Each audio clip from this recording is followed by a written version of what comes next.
crazy one wishes y'all a beautiful, and an awesome Monday. What's up, everyone? How was everyone doing today? Oh, man, I already see chat on fire. Let's go. Oh, Jacob Nova, what's up? Good morning to you, sir. He says, I finished Doom 2060 story as sent in the DM and now have started Doom Eternal at Mission 3. And let me just say, the level you are on, ice level with icebergs lying in the water with the sun's reflection shining on it. Beautiful and gorgeous. Absolutely amazing view. Doom Eternal might be up there with Gears 5 and Rise Son of Roman as games with the most amazing views ever. Also having a ton of fun. Also only slept 2 hours this night. Isn't because of Doom, but I just had a hard time sleeping. But got 1 hour of sleep from 10 to 11 though. Jacob, go to bed. Go to sleep. Go relax. Oh man, Daniel Rubin, what's up? Good morning to you. Says Sony and Microsoft are biggest company in the no one can destroy them. They are billionaires. I think Microsoft, yeah, but what's up, Farke? How you doing, Farke? Eternal doesn't actually start where 2016 ends, doesn't it? I thought it did. What's up, Farke? How are you going? King, Gears 5 is going to PlayStation? Okay, keep believing that. All right. Keep cheering. If it does, cool. If it doesn't, cool too. At the end, King, we don't care. Big B Money B, what's up, Big B Money B? How you doing, bro? How you doing, man? What's up? We eating great with Game Pass. Team Xbox for real. So, chat, I got a question for y'all. And be honest with me about this one, because you know what? We got to talk about this. Because at the end of the day, though, aren't we tired of that everyone just keeps on focusing on Microsoft, business of Microsoft, what is Microsoft doing, whether it be more consoles, whether it not be no more consoles, whether it be this, whether it be that. Is it a right move to go software only? Is it a right way to kill hardware only? Is it a right way to do all this stuff? Is it a right way to, that happens to this, to that? I mean, everybody is out there just talking Microsoft. I mean, every single day there has to be a subject about Microsoft or what is it doing or what is happening. But again, let me tell you all something. If the ABK deal was long, this subject is almost as long as the ABK deal. I remember, right? I mean, I'm doing this morning show all the time and I sit here, reflecting on it. This past 2 or 3 weeks, I've been talking the same thing. I mean, literally, we've been on the same subject. Since last year, we've been on the same subject. I mean, everything is always on the same subject. Microsoft this, Microsoft that. What are you guys going to do? Oh, you're changing your business. Is it bad or good? Let the company cook and shut up. Do y'all work there? No, so shut up. I mean, seriously. Let the company cook. Let it cook. But it's funny. Nobody goes out there. Nobody goes out there and talks about Sony. Nobody does. They all, especially with everything that's happening over there. Nobody goes out there and talks about Sony. Nobody goes out there and says what's going on. Nothing. They just, okay, let's just keep it silent, because why the heck? Should we talk about PlayStation? PlayStation, is doing well. They're doing okay. Really? What is your definition of okay with Sony? I really want to know what is your definition about Sony. I mean, seriously, how is it doing good? I mean, I want you to explain to me, how is it doing good? So, chat, I'm here to tell y'all and talk to y'all about the PlayStation's future. Is it at risk? Is it not? Because at the end of the day, they don't talk about it. They don't talk about the timeline of everything Sony went through last year. All they do is talk about console sales. That's all they do. Just talk about console sales. So yeah, console sales are perfect. Console sales are good, but what moves a console? Games, right? So how are your games looking, Sony? I mean, you got games canceled left and right. I mean, there's a ton of things. Seriously, I'm going to talk about. I sat here and started to ponder. I was like, let me make this list. I have 1, 2, 3, 4, 5, 6, 7, 8, 9. I have like literally 9 articles on Sony and the things that have been going on and what's been happening over there, which is insane. So let's start our first chat because, since the Sony subject is a bit longer, let's start off with this. Because, again, we have to jump into this one because people, asked me yesterday, talk about this, Lou. I want to hear your thoughts about it. So, you guys ready for the kapow moment? Let's do the kapow. And shout out to the 14 people here on the show. Please hit the like button. Please hit the subscribe button. And also hit that bell. Not only that, share this out. Let's get more people in here. Let's go. Let's go. We ready? Ready? Damn, you put 7 more? Okay. You see, they keep adding things up. I'm telling you. These fanboys love to add the numbers. Woo! Let's go, guys. So, here comes the kapow moment. You guys ready for this? Pow! Let's go. So, ex-PlayStation boss compares Xbox new strategy to Sega, says it's a balancing act. Xbox effectively going multi-platform of the past year has been news across the gaming landscape, and the latest update on this new strategy was the announcement that Forza Horizon 5 will be coming to PlayStation 5 this spring. Speaking to Reese Riley of Kiwi Talks recently, ex-PlayStation boss Sean Layden shared his thought about Microsoft gaming plans going forward, suggesting that a multi-platform strategy could be a bit of a balancing act when exclusives of FOMO, in his words, aka a fear of missing out, is no longer there for a platform. Multi-platform is a strategy, particularly in a world where the cost of development is increasing dramatically, which we have talked so many times about the cost of, development. Multi-platform means widening your addressable market, as the marketing guy says, just giving more people a chance to see it. So I certainly can understand, appreciate, and welcome that. The ability to have Xbox games appearing on on other platforms.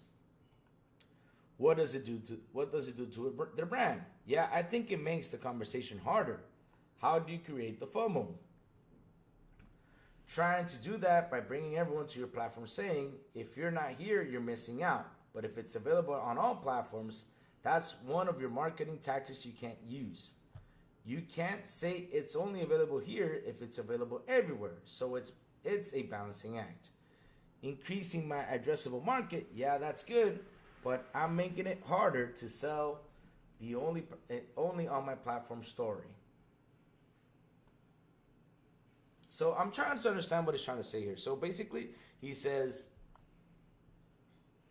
it's a balancing act, right? And especially because I love how he says in the beginning, multi-platform is a strategy, particularly in a world where the cost of development is decreasing dramatically. Multi-platform means widening your addressable market, as the market guy says. So basically, you're for it or against it. I mean, I'm trying to understand what you're trying to say there. Because at the beginning, you make it sound like it's a good thing that they're doing it. But then you're like, yeah, but but the platform, yeah, like always, because there's got to be that slander. Yep, there's got to be that slander. But I understand, because you got to answer the question, does it affect the platform? Because practically you don't see what's happening. I mean, so he then talked a little about Sega's transition to becoming a software-only company and how the idea of a successful multi-platform strategy has historical presence. I mean, I was in the business when Sega brought their Dreamcast titles to PlayStation 2, and at the time, Sega became a software-only company, and it was a great transformation in that respect. They're doing great, so it does have historical precedence. Back in December last year, Layden also questioned whether Sony would be right to consider putting PlayStation 5 games on Xbox, with it potentially coming down to additional sales versus the brand impact, all the aggro. Following the Forza 5 announcement, there are already claims Halo and certain other titles could be up next for other platforms. And although Microsoft is focused on making gaming bigger and more accessible than ever, it says it's still in the hardware game.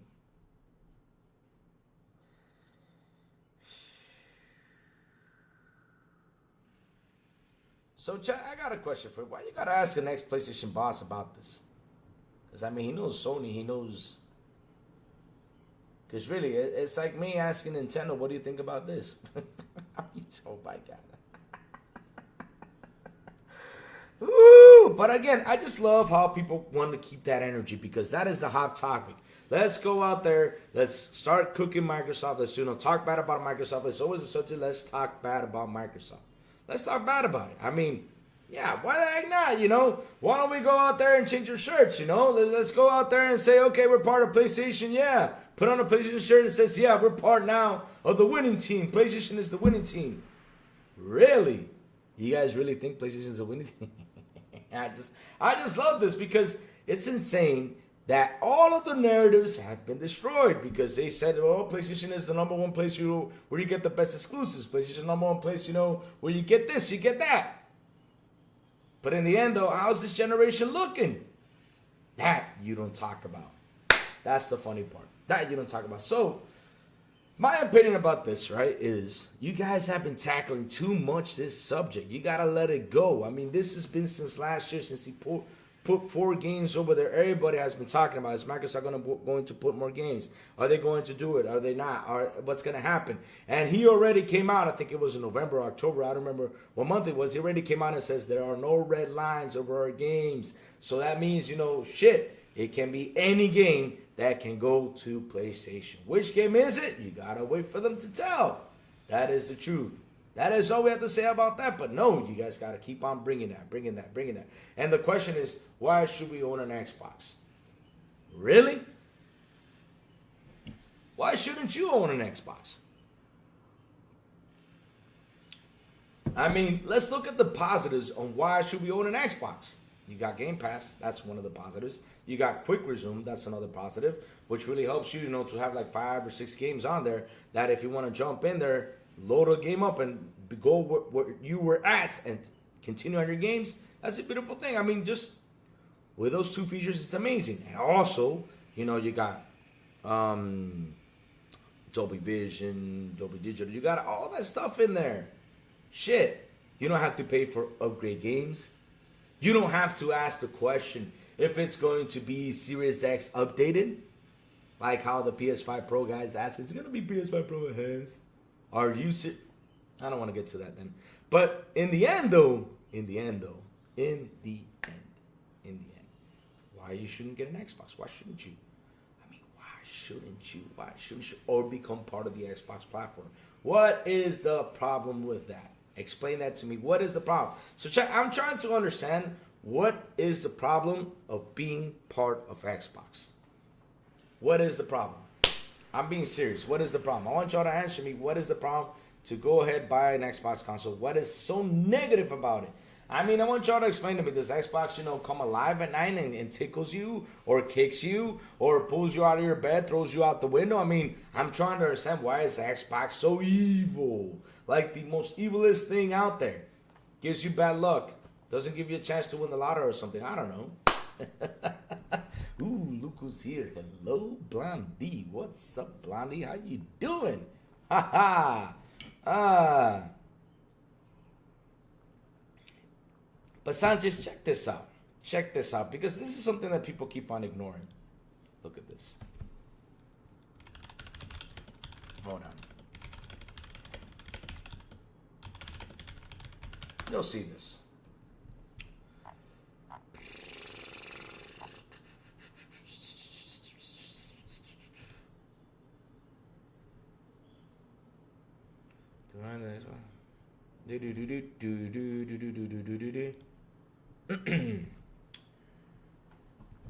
You guys ready for this? You guys ready for this? Because again, they always keep on focusing on the hardware. And they're always scared that the hardware might leave. Y'all ready for this? That's a good song, but yeah, back in the 90s and stuff like that. So, ready, kapow! Let's go. What does it say there? What does it say there? Look. Microsoft confirms it doesn't make money off Xbox console sale. It's all about the software. Let me read it again. Microsoft confirms it doesn't make money off Xbox console sales. It's all about the software. Let me read that again. Microsoft confirms it doesn't. Let me shine this. It doesn't make money off console sales. It's all about the software. I read this 3 times. Now, if people don't understand this, oh well, what can I do? It's the truth. They don't make any money. So, they could have just eliminated the whole hardware and said goodbye to the hardware. You want to see something funny? Look at this, chat. Hold on.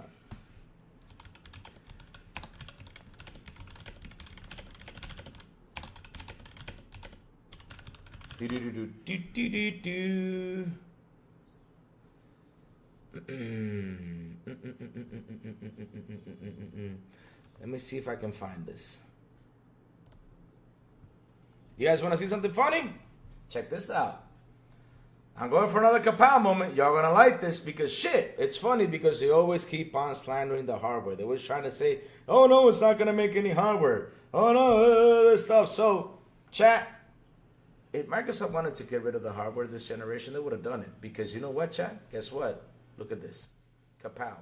I'm just gonna do kapow real quick. Real sound kapow. Microsoft won't make profit on the Xbox One X sales.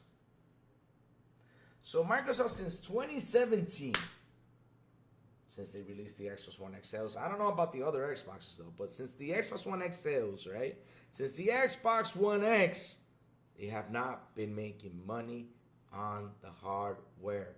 So it's been 18, 19, 20, 21, 22, 23, 24. 7 years. 7 years. It's been 7 years. And they have not made profit on the hardware. And y'all keep on being worried that they're going to get rid of the hardware, that they're going to say goodbye to it, that it's going to be away, that it's going to go, oh, nobody wants to work on it, nobody wants to do this, nobody wants to do that. Well, guess what? Guess what, chat? What did Xbox do these days? What did Xbox become these days? What happened? What happened these days that these guys don't talk about, that these guys don't bring into subject? Because you know why? It is a scary subject to bring. And guess what happened these days? They became the what now? The number one what now? What did Xbox become? The number one what? I mean, chat, what did they become? I mean, I got to stand up for this one. Why do I got to stand up? Because the truth though, I mean, what did Xbox do these past couple of days, huh? What did Xbox do, chat? I mean, I was starting to think about what did they do? What was so important that they did? That it was so mighty and powerful that they don't talk about it. They don't bring it into subject. Because you know why I don't bring it into subject? Because it's a scary subject. Why is it so scary? Because you know what, chat? Guess what? They became the number one publisher in video games. That's what they did. And why is that scary? Lou, why do you say it's a scary thing? I'll tell you why, chat. If you're really good at publishing games, and let's say I sit here and I talk to Sourblow, so Sourblow is about me. Sourblow, listen, why don't we make the Untitled Crazy Louie game I've been asking for? Yeah, let's make it, let's go, let's do it. Okay, here's the money I'm funding your butt, let's go. But you know what, Sourblow, let's see if we can, go with the number one publisher in games out there, so our games can be published by that company, since they're number one right there publishing games. Who would that be? Am I going to go to Sony? Because there's more console sales? No. I want to go to the publisher who's going to get my game out there for people to see, to buy, and to play, because they see it is the number one publisher, and that is Xbox. So I'm going to get my game on Xbox no matter what. That's what y'all don't think about.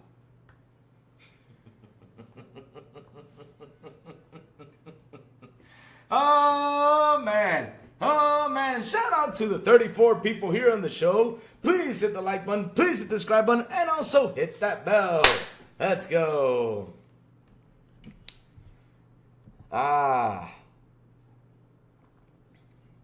look who's here. Our sweet, beautiful Captain Silent Cypher. What's up, Silent Cypher? Good morning. How you doing, brother? What's up? Mr. Kima, good morning. What's up, Mr. Kima? How you doing, bro? How you doing? Let me see. Louis, like you said 2 streams ago, go look at Jacob. He is having fun with Doom, having fun. We should do that instead of being angry because someone goes multi-plat. Exactly. I mean, Jacob, it's not that they're being angry. It's also the slander. And not only that, they just talk about this. And I'll be honest with you. I'm getting to the point where I'm tired of talking about it. Because it's literally almost like the ABK deal. Like we talked for ABK for like 2 years. This has been like a year subject. And Phil has said it again and again and again and again. Like I said, look, I don't have nothing against the Danny Pena and Paris interview, right? I mean, it was a really good interview. But you know what, guys? I got to say something. Why didn't you ask about the games instead of going through this again? Because, okay, the I own an Xbox thing is a really good question, no doubt. Right? It's a really good question, no doubt. I get it because that's the hot topic. But you could have asked that and then started to talk about the games. I mean, how's the lineup coming? Seriously, because I'll be honest with you. You guys are focused so much on the damn hardware. You forgot what really pushes this hardware, and it's called the games. Y'all should have talked about games. I mean, again, I don't mind. I understand why you guys brought up the question, which, again, it was a really good question. You guys had a great interview. But you guys should have talked about the games, man. Because, to be honest, though, I already heard the whole Xbox thing, multi-platform thing so many times that, again, we're going to start off the year with this. Why don't you ask them, hey, when are you going to start dropping those ABK titles? Or, hey, Phil, you've been playing Diablo. What card do you recommend, Or how... I'll be saying, like, how's Avowed, Phil? Talk to us about Avowed a little bit. Want to hear your thoughts about Avowed. What do you think about, market those games, get people excited, to jump into Avowed. Or what character you use in Avowed, stuff like that. I forgot to talk about the games. So y'all focus on the whole multi-platform strategy and everything. But in the end, though, we have heard this again and again and again. But again, the why on an Xbox was a really good question. No problem. I understand, but... y'all, after that one, should have talked about games. Let's talk about games. Let's go. Why not? But okay. It's what it is. What's gonna if Xbox Prime comes out a year before PlayStation 6, plus PlayStation won't have any further exclusives at launch, and Xbox Prime would be the best place to play GTA 6. There you go. Silent Cypher, what's up? He says, Louis, Xbox gives gamers the option to play lots of games on Game Pass. Sony fanboys don't like Xbox for that because they believe in the swill that Sony has fed them, less is more is their motto. 100%. I mean, I can't believe this. Because look, I love how people jump in and say, I'd rather pay 70 than 20. You rather do what now? You rather pay what now? 70 means quality. Really? You guys really think you guys have the best quality games? I mean, Horizon's Forbidden West came out, and literally they patched it up for like a year and a half until the game finally stopped patching them. What other game had issues? Let's go for Spider-Man. Spider-Man came out without New Game Plus. You had to wait a while to get New Game Plus, and it was buggy too. Look at the PC version. It's crashing, it's being buggy, it's being all this stuff. But in the end, though, y'all pay 70 for the quality. So pay 70 is better than 20. Oh, man. It's just... Oh, Lord. Also, Louis is a smaller character in Doom Eternal. It's called King Novik. My last name is Novik. Oh, there you go. You have to read a lot after this, Louis. Oh, dear Lord. Jacob, I'm going to start charging you for reading. No, I'm just playing. Software is the king, the biggest company ever. Everybody. That's true. Software is king. It is king. I remember not so long ago the people who were upset about this recent news also said Game Pass is the exclusive. These dudes can't make up their damn minds. That's the funny thing, though, Farke. That's something that really is getting people annoyed out there because this is what they're doing. One day, hold on. This is what they're doing. I'm not gonna go get the trash can that's in the kitchen, but one day, right? Let's act like the trash can is the floor. So one day, they're like this, right? Oh, sorry about that. Look back, I stuck in the chair. So one day they're like this. Let's act like the floor is the trash can. They put the PlayStation in there, and they're like, "Yeah, PlayStation sucks." All this stuff. But then Microsoft comes up with the news. Then all of a sudden, like, they take it out of the trash can. They're like, "Oh, PlayStation, I love you. You are so gorgeous. I love you, PlayStation. I love you. I love you. Oh, yeah." But then when they can find the news, it's not bad about PlayStation, they go ahead and throw it up in the trash again. And then again, they go up and hug it up again. They're like, "Oh, yes, PlayStation. Oh, yes. You are so beautiful, so gorgeous." And kiss. "I love you, baby. I love you." And then the next day, they put it in the trash. Stop with the damn confusion, guys. I mean, if you're going to stick to something, stick to something or be neutral. Because, hey, I may be an Xbox fan, right? 100%. I'm an Xbox fan, but I'm neutral. I'm neutral when it comes to the business side of things. I can troll, I can have fun, because, hey, why the hell not? Let's troll, let's have some fun. But in the end, though, I'm neutral when it comes to business. But no, you all got to throw the fire because it gives you clicks. It gives you all this stuff. And, you want to get those clicks, so you can be famous. So you can be like Hulk Hogan famous or Ric Flair, woo! And go out there and say, woo! All over the place. That's what you guys want to do. Damn it. Just be neutral because you're confusing everyone out here. And being the term is annoying. That's what you're all being. Oh, my God. So, same with the original Xbox. Sony makes 50, 100 off their console. That's about 3 or 4 billion. I think you're putting too much there, Sanchez. If they be making 50 to 100, oh shit. I mean, they'll be making even more than their software. I mean, Sanchez, you're noticing they're putting their software elsewhere? Because they're making more money on the software, though. But no, the console, I say 20 to 30 tops, or probably 20. They already spent with that on Conquer console games and the Bungie deal. They will run out of money with PS fans not buying games. Oh, shit, that was fire. Woo! That was fire. That was fire right there. Damn. Let me see what else they're saying. They think that Game Pass is subsidized. I don't listen to the dumb ponies. It's a waste of time. Yes, the number one gaming company in the world. Facts. Xbox got a tons of great big games. There you go. Oh shit, Louis Zilla's breathing in our faces. Louis, go closer to the camera. I can't see you. No. You just want to capture my face. I know. Who is excited for the new Xbox? Who the hell is not? I'm excited.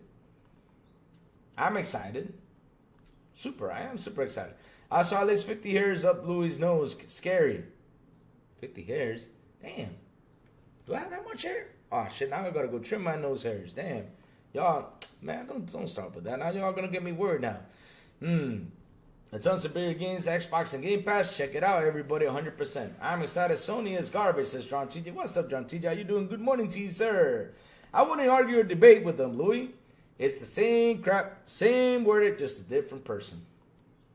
Someone on YT comments nailed a statement. Xbox has been seen as a black sheep since 2013, 100%.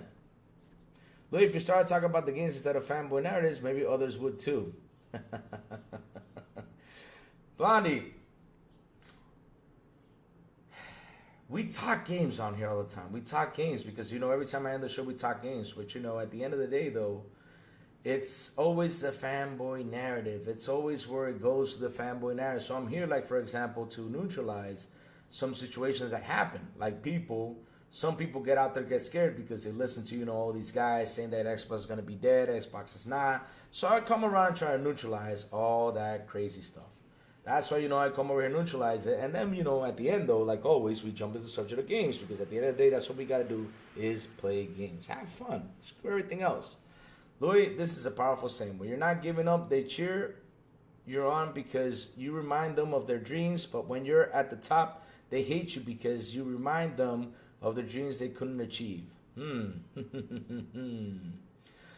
I just started playing the first Yakuza like a dragon. It's awesome. There you go. Through Game Pass, right? See? Gives you that option.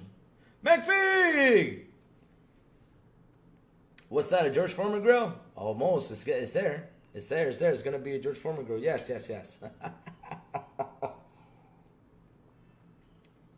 Oh, that was back? Oh, that was back? Yeah, I know. Now I know that was back, and he's right, though. But the thing is, Beck needs to understand is this, right?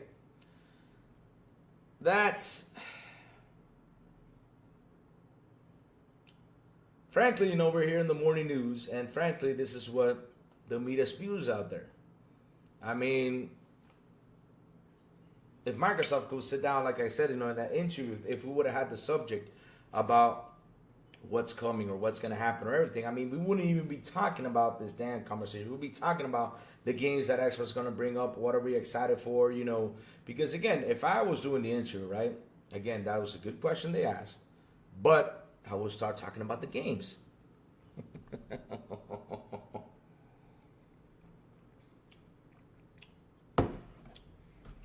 But here we go, Louis. If it only goes to fuckboy narratives because you take it there, imagine a whole show that talk about legitimate gaming news and games. Well, back. That's what we're doing. But this is the gaming news right now, back. I mean, what's been the gaming news for literally a year and a half? This is the gaming news. It's all been Microsoft going multi-plat. Microsoft, is going to leave the hardware. Microsoft is going to leave this. Microsoft is going to leave that. All right. Back into subject. So, time to jump into this one. This is an interesting one because at the end of the day, nobody talks about this, right? So, I have a PS5. I have been asking some question about the PS5. And I saw a tweet that I was like, oh, wow, this is actually an amazing tweet. And I read through it and I was like, oh, shit, let's talk about this. So, let's go down this list, chat. Check this out.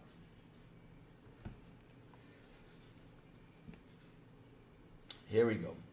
And shout out to the 46 people here on the show. Please hit the like button. Please hit the subscribe button. And also hit that bell. So let's go. Let's go. All right. Let's do a kapow moment. Kapow. Here we go. So I saw this tweet and I was like, this is an interesting tweet. And it's funny that, like I said, everybody only talks about Xbox business, Xbox this, Xbox that. But nobody talks about Sony. So here we go. Sony PlayStation this generation. 3 years of cross-gen sequels. And remasters nobody asked for. How many times have I asked for PlayStation games? How many times have I talked about the remasters nobody asked for? 200 million times. Greenlight sold live service games, which I said that was a big mistake. You should have gone into 4 and got some more games out there. Would have been better. Waste the time of the most of your studios with games nobody asked for, and most of them obviously aren't enthusiastic about 100%. Waste around $4 billion on Bungie deals that could have easily funded 12 games in the scale, scoop and production value of God of War and The Last of Us. Damn, this guy's on fire. Nothing of value came from the deal, not even on Bungie's own flattering and Wally uprising IPs. Shutting down Concord after 2 weeks, which was one of the most shocking failures in gaming history and likely the most expensive. Cancel 8 out of 12 after the generation has been wasted, being carried by third-party exclusives and multi-platforms. Damn, this guy's on fire. Jesus, I mean, I'm just reading all this, and catching up to things, right? Shut down studios and lay hundreds of employees due to the failures in strategy planning of higher-ups who personally won't face any losses or consequences. Announced 2 games, one being pretty similar to its predecessor and the other is probably years away. Make sure not to listen to any fan feedback and to actively make decisions that destroy any goodwill and faith left among players. No roadmap for the future. Glorified phone games don't count since nobody pays $500 or even $700 on a console because they're so excited to play those. Shut down a patch for Bloodborne that would have let it run for 60 FPS. Continue the mysterious, unpredictable path of events and announcements. Nothing to anticipate or to be excited for. Since many studios wasted their time or canceled live service games, we probably won't see anything from them another 3 to 5 years. Congrats on ruining this generation with greed, bad management, detachment from players, lack of passion, and innovation in hardware that lacks any software that matches even half of its potential. And don't tell me about console sales and awards. I'm a player. Those are your problems.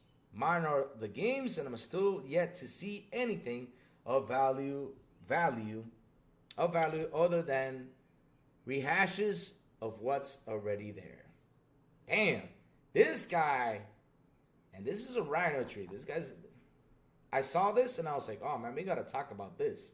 Because I'll be honest with you, this is an interesting tweet. Because at the end of the day, he's actually bringing good points. I mean, what the fuck is going on? What the hell is going on? Sony, we want to see games. We want to see this. Because at the end of the day, though, like I keep telling y'all, competition is always healthy. It's always healthy. Healthy, healthy, healthy. But hey, what can we do? It is what it is. It's all about talking trash about Xbox. So, let's go back to the journey, right? What's up, Ronnie Patterson? What's up? Thank you for that, Ronnie. Thank you for that, man. Thank you for the sub, man. That's awesome, brother. So, God dang Irving, how you doing? How you doing, man? What's up?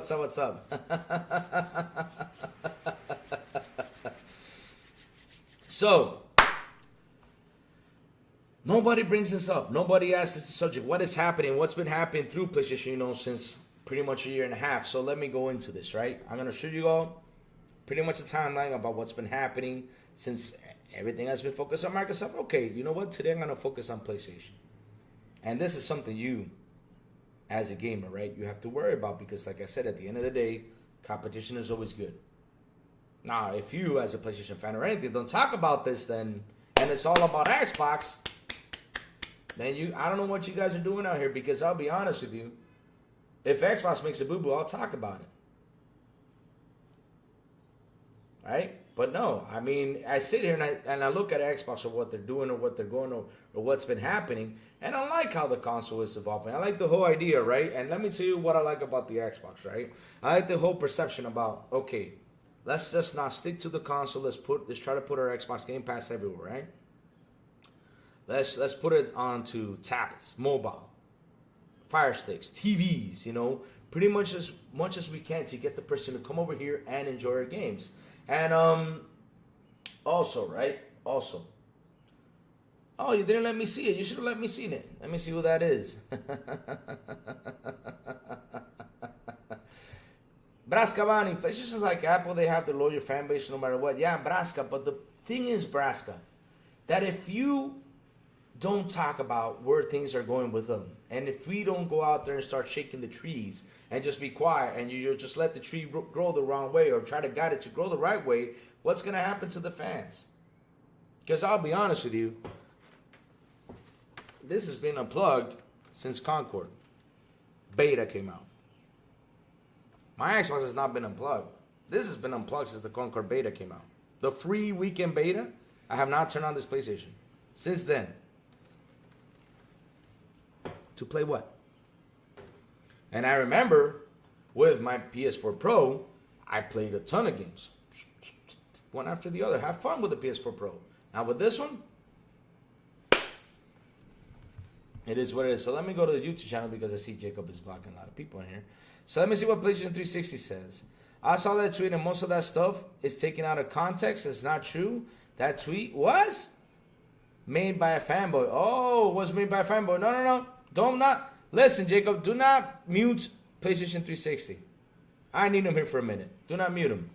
Apple drops a remaster every year and people praise them. Ah, there you go. I don't mind criticism of PlayStation because some of the things are rightfully do need to be criticized, but I don't like the fanboy. Here's the thing though, right? PlayStation 360, he's saying it's true though. Because when I sit here, right? Jacob, do me a favor, Jacob, cool down with the PlayStation 360 because he's not being a fanboy. He's bringing up a good subject, so cool it down for a little bit. He's not being a fanboy. He's actually, trying to debate, which is a good thing. He's not saying anything bad. But the guy was actually speaking the truth because when I sit here, right, and I talk and I see everything that's been going on PlayStation, I gotta talk about it. Because the thing is, nobody out there brings it up. So let's go to the history real quick. So this was Rhino's tweet, right? I remember when Jim Ryan came out, he said he was going to go to 12 live service games. I said that was too much. Only 3 or 4 would have been better. When he bought the Bungie deal, I was like, I don't know. I have a mixed feeling about it because Bungie, Bungie was just a messy thing at the end of the day because, they didn't get along with Microsoft. Then they went to Activision. They didn't go along with Activision. Then they were out there alone. They should have left it alone, which is true. They should have left Bungie alone, not buy them. But they went in there to buy them because they believed it was going to do something good, just like Activision Blizz did with, with Xbox. But if you had someone out there who tried to work with two companies and didn't get along, maybe the problem is that company is just not the right person to be having under your wing, because that company does not get along with anyone. They just need to be out there alone. Don't purchase them. But hey, Sony went in there, swooped it up. Because funny thing is, if Xbox was looking to purchasing them and then said no, I mean, you can't be that crazy one saying, oh yeah, I'm going to go get them because Xbox said no, let's go get them and swoop in and get them. Yo, that's not a good thing, especially for a company who needed to go out there and purchase these studios because, they needed to grow the business. And Sony, you knew that. But at the end of the day, you guys were like, yeah, let's go get them. See, Microsoft said no to them. Now is their chance. Let's get them. Let's go swoop them up. It's going to be good that we swoop them up because they do so well. Let's go get them. And look what happened. But all right, that was a mistake on y'all. So, guys, you guys ready? So let's start with this one, right? Real quick. This is where everything starts to go downhill. Jim Ryan, PlayStation era is over with new live service properties change, right? So, Jim Ryan starts to head out. After this man heads out, and this is where I'm going to go. After this man heads out, all of a sudden, we see like a couple months later, and I want to shout out to Go Gaming for this. He finds out that Jim Ryan goes in and pulls out his stocks, his shares. He says, I'm taking it. I'm going out. I'm done. I'm out. So he takes everything out. I'm like, why would a PlayStation CEO, right? Pretty much, he was the president of SIE, right? Sony Interactive Entertainment, will take out his shares. Why would he do that? I mean, I wonder why would he go out there and do that? Why? That's the curious thing. He goes out there and just pulls out his shares and says, you know what? I'm pulling everything out since I'm leaving. Because I was like, why didn't he leave? A couple in there. Does he have kids? Does he have family? I don't know. Because I mean, if he doesn't have kids or family, then okay, it's understandable. But at the end of the day, though, I mean, you're 60 years old. It's not like you're 80 or 70, but you're pulling everything out. Why are you doing that? I mean, I would have waited 10 more years to pull that money out, because at the end of the day, it's bringing in money for me, where I can sit there and enjoy it for the rest of my life, for 10 more years. But he pulls it out. Weird. Huh. What's happening here? So then, after all this stuff happens, this happens. Uh-oh. You guys ready for this one? Here we go. Kapow! Stunning stock losses, $10 billion in value as the company lowers PS5 sales predictions.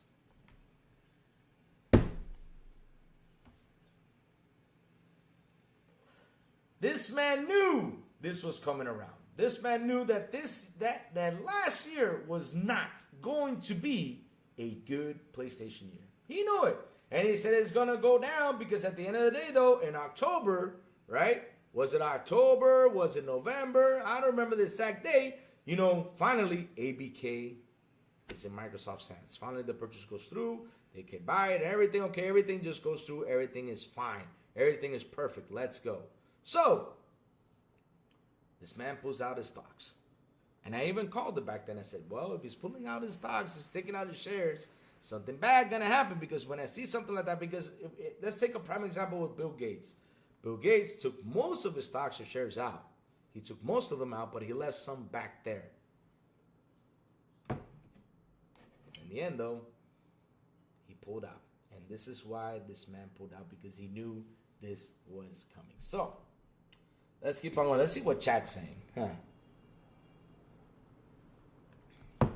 MS is the biggest publisher that also makes a console. Not much else to say. It's the facts now. There you go. I mean, that's what we got to get into our heads. They're the biggest publisher, but they also make consoles. And what's the problem with making the console? Why are people saying, yeah, they're going to go out the hardware business when, since 2017, they have not been making money on the hardware and they continue to build hardware? I mean, why are you all so scared? Since 2017, we knew from the Xbox One X sales that they did not make money from the hardware itself. So why are you all scared? Since in 2017 they were not making any money, then why in the blue hell, since 2017, they said, okay, let's just keep building consoles for the hell of it. Yeah, let's build it for the hell of it. We're not making any money, but let's build it for the hell of it. They're going to keep on making them. Because people see that 30 million people is not a good number because they see Sony's numbers. Like, yeah, Sony's at 60. That is such a beautiful number. I want y'all to sit down and make me a product and make 30 million people buy it. Go for it. I want to see that. Y'all think 30 million people is not a lot? Damn. And not only that, there's not only 30 million people on there, you also got the PC, you also got the TVs, you also got the mobile, you also got the tablets, you also got that they're joining that platform. If they want to, of course. I mean, I'm not confirming they're going to join 100%, but if they want to, they have that option to join the platform. That's more customers, and because that's where the money's being made. Not on the hardware, but still, 30 million people is a really good number. Now, if the Xbox Series X only sold 5-6 million consoles, then it's a waste of money. At the end of the day, why do we need it? Because it only sold 6 million, or the hardware's not compatible, it's not doing so well, then why have it? But in the end, though, it's got 30 million. That's a good number. And maybe by the time the console generation ends, they're gonna be letting 45 or 50 million people who bought it, which is not a bad number. But they act like it's the worst number ever because Sony is ahead with 63 million consoles. But in the end, though, when we saw the monthly active users, we knew that it was only 49 million on PS5 and there's 49 million on PS4 that still have not moved up. Yet, last generation, you guys sold 120 million. All right. Let's keep on going. So, they lose the stocks, right? They lose 10 billion in value as the company lowers PS5 sales prediction, right? They lose that. Now we know why Jim Ryan put out his stocks, because he knew something bad was happening. So, let's go to the other one, which this was another interesting one. One of PlayStation's most important people, Connie Booth, has left the company after 30 plus years. Not only Connie Booth, Shuhei Yoshida, and several other people have decided now to leave. They just left. Pretty much the people out there that really put PlayStation where it's at. Sean Layden was fired and kicked out, basically. I mean, that's what David Jaffe says. I can't confirm that 100% because I wasn't there. But literally, he was escorted out of the building. Connie Booth was fired.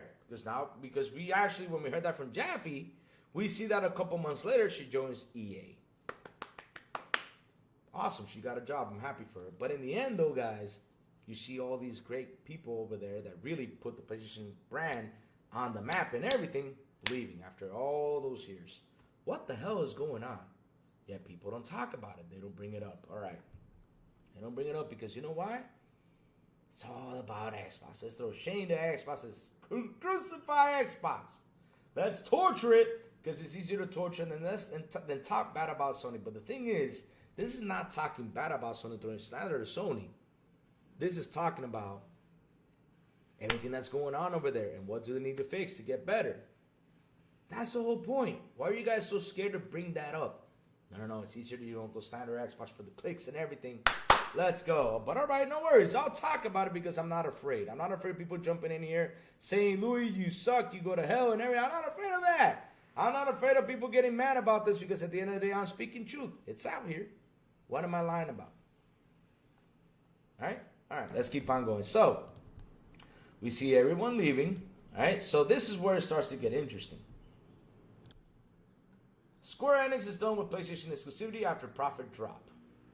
Now we see one of the biggest third-party publishers, right, that was literally putting out their content to be first-party on PlayStation, right? Now, first-party or exclusive, sorry about that.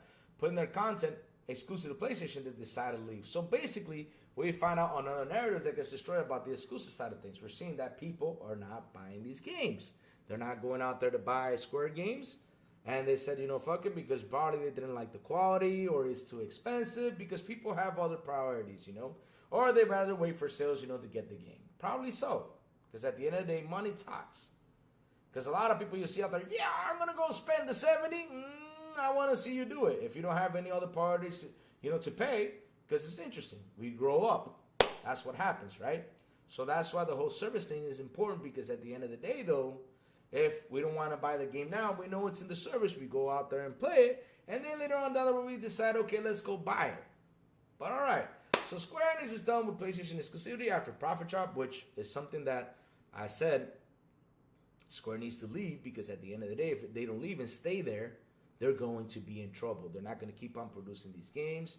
They're not going to keep on delivering these games, you know, and all this stuff. And this company needs to live. But again, you know, did it make the right move? 100%. Why the hell not? Put your games everywhere. It gets you more money instead of you sticking only to PlayStation. Why? Y'all thought the whole idea that you have 49, 50, 60 million people on there, you think you guys are going to sell, what, 20 million copies on there? Oh, hell no. That's not going to work, because you all know how many people will actually go out there and buy it. You know that. You know what's the total people of fans who like to play Final Fantasy games on your PlayStation? You also have fans on Xbox. You also have fans on PC. That's why you got to put it everywhere. Even though in PC there's only 1 million, 2 million, but that's 2 million people who buy the game. On Xbox, they say you got 2 or 3 million. That's 3 million people who buy the game. And when you sum it all up and you say, okay, let me look at it. PlayStation, okay, I got 7 million PlayStation plus 3 plus 2. That's 12 million people who bought my game. That's more money for you all. But all right, you guys left, which that was a crazy thing that happened over there in Sony. And again, people don't bring it up. They just, or they get mad at Square. Why did y'all leave? Y'all suck. Because that's what they do. They always throw slander to where they don't need to throw the slander at. So let's move on up to the next one. Which is another one, which is another thing I keep on asking this question. And I have a feeling this will happen soon with a lot of third-party developers, right? This will happen soon. Sony wanted to lock Crimson Desert into a time PlayStation exclusivity deal, but Pearl Abyss said no. This is something I brought up plenty of times. Well, what's going to happen when all these third-party developers start to say, no, I don't want to lock my games over the PlayStation? I mean, what are you guys going to do? And PlayStation needs to focus on this now, because we all know they have 10 to 12 live service games that have been canceled. Or 8 to 10. I don't know how many are in total, but pretty much the majority of live service games have been canceled. The majority. Basically, your projects you put your studios to work at, focus on, have canceled these games. So now they're going to have to reboot, restart, and work on other projects in order to deliver. Now, how much time will that take? 4 to 5 years, 3 to 5 years? I mean, it depends on what kind of game it is or how big the game is. It depends on all that stuff. It's going to still take you a while to deliver something. So literally, your first party studios pretty much will deliver in PS6. The way things sound now. That's what's basically it's telling me. And again, y'all don't talk about it. Y'all just focus on Xbox. But okay. All right. Let's keep on going, chat. Because we got, like I said, there's a couple things you don't want to throw out there about this. Because, like I said, you see all those clicks right there? We got 5 more to go.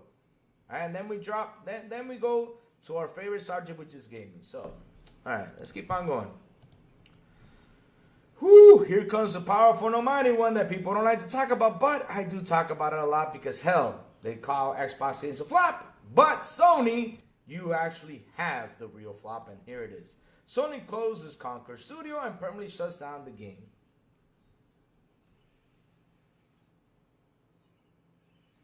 You know what they said? They were like, yeah, Sony! Good job at closing down the studio. That was awesome. Good job at getting that game out of the way. Start focusing on your single, you know. We fans, we talk, we do this, we do that. But don't y'all Sony lost money? It's like y'all don't care if they lose money or not, but yet you want them to create great games, but you don't care if they lose money.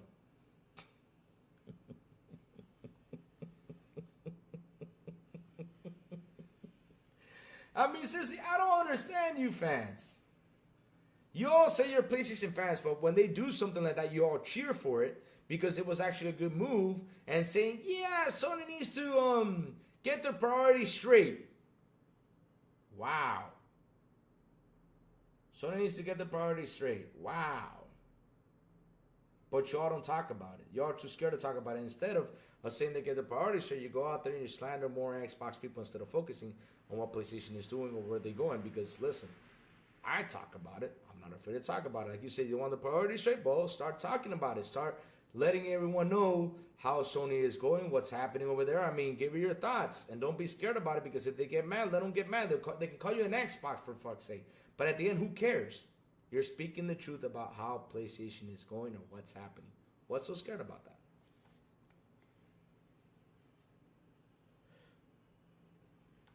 What's so scared about talking about how things are going over there? I don't understand. Because listen, at the end of the day, they said it was almost like a $650 million deal. We don't know the exact number, but I mean, I did the math. It was almost $650 million. $650 million is thrown out. And you guys cheer for it. They shut down the game instead of giving it the chance or giving it the appreciation or things that it could have deserved for the game. Same thing with Intergalactic. Intergalactic comes out, and this is a single-player game that you all went out there and literally destroyed, giving it a lot of negatives over there. So you guys don't have any hope for a Naughty Dog game? Jesus. And you guys say you love the company, yet you're not happy with the way it's going? I mean, I'll be honest with you. I saw the game and I said, you know what? This looks interesting. Let's see what it brings to the table. But no, you got to slander it because, you know, you got to get your clicks, right? Go for it. Good job, guys. Good job. So, the slander is a word. Yep. Instead of, you know, saying that, hey, let's give it a shot. You know, guys, try it out. Let's have some fun. No. Let's go out there and destroy it. Kind of like what you did with Conquer. So what happens if you all don't like Intergalactic? So Intergalactic is just going to go out there and disappear and say goodbye? You want Intergalactic to also shut down like Conquer this so you can have two flops in history? I mean, shit, you guys have the flop. Xbox doesn't. Like you all said with Redfall. It doesn't because Redfall is still out there. This game got shut down. Not only the game got shut down, also the studio was closed. Jesus. Let me see now. Let's move on to this one.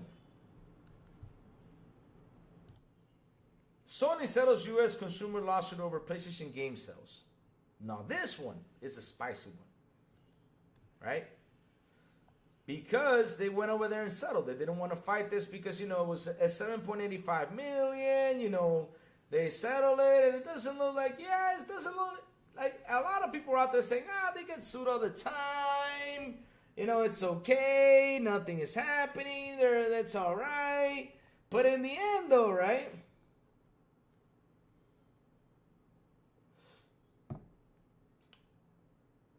In the end, though, right? There's a bigger one out there that you guys aren't focusing on. And here's the thing, though. You guys don't talk about this. But I will. Why the hell not? I'm not afraid, so I will. Like I said, Sony settles a U.S. consumer lawsuit over PlayStation games. I even posted out there and I said, people, why doesn't media cover this to talk about this? Well, because, you know, it's a small lawsuit. But seriously, it's something to talk about. Because why is something to talk about? Because it worries me. Because here comes the next one. Right here. This is the next one that really worries me. Sony loses bid to shut down a $5 billion class action claim.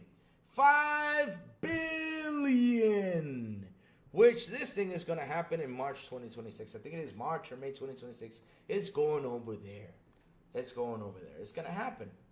It's going to happen. Now, if they lose this lawsuit, I don't know what's going to happen to PlayStation because that's a lot of money. That's billions. We're not talking millions. We're talking billions.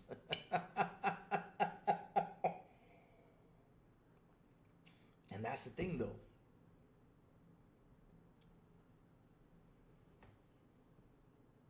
Y'all talk about that PlayStation is the market leader and everything. They're not the market leader. I'm sorry. In console sales, they're not the market leader. The market leader is Nintendo in console sales right now. And also, software sales with exclusives, Nintendo whips their ass all over the place. I'm sorry, they do. They whip Sony's ass. They whip Xbox ass. They whip all the masses because Nintendo games, shit. That's what they do. But y'all only focus on the Xbox because, you know, that's the underdog. That's the guys you're going to want to throw out there and destroy. But you all don't focus not even on your own company and talk about it because at the end, though, why are you guys so afraid to talk about it? I'm not afraid. I talk about it because I'm speaking out the truth. Why? Why is it so scary?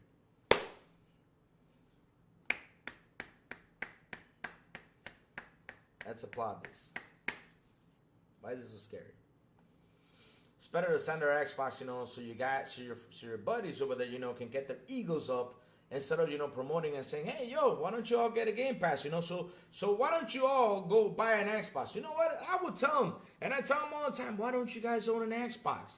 It's not because I'm a fan of the brand. It's because shit, I am a gamer and I'm saving money. And I'm playing games. And that's what I want y'all to do. Play games. Join me. Play games. Instead of falling for that $70 trick. You get free upgrades. You have fun. You got good guys over there that don't spend time all the time just slandering everything that's happening on the other side. No, what we do over there is play games and have fun. That's what we do. Louis, Nintendo's way smaller than Xbox division. Xbox is worth over $100 billion. Jesse James, yes, it's smaller. But in the end, though, Nintendo is everywhere.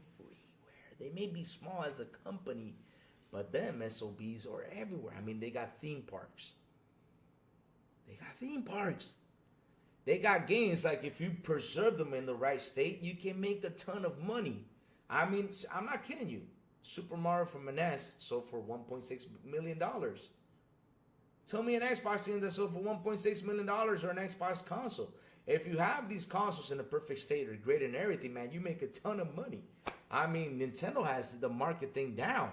Not only that, I also remember seeing Pokemon Go accounts even sell for $10,000, $15,000, $20,000. People were buying that stuff. They were buying Pokemon Go profiles for $20,000. I mean, it's insane how crazy these fans are for Nintendo and how stuck they are to them. That little beast right there that people are like, yeah, it's not worth that much. But as a video game company, though, because Nintendo's basically started as, it started as a card game, then they went into video games. But as a video game company, they have been super successful. They have the whole exclusivity thing really locked down. Because they say, okay, we're coming up with a new Zelda, 20 million. They come up with a new Mario Kart, 80 million. They come out with a new Mario, 25 million. These games sell like nuts. Pokemon, I mean, you want to know something? Pokemon sold even more than Elden Ring. I was looking at the lineup of, I think, when did Elden Ring release? 23, was it? The lineup of 23, I think there was a Pokemon game that came out in 23 that actually sold even more than Elden Ring. And Elden Ring was a really popular game, but that Pokemon game whooped his ass.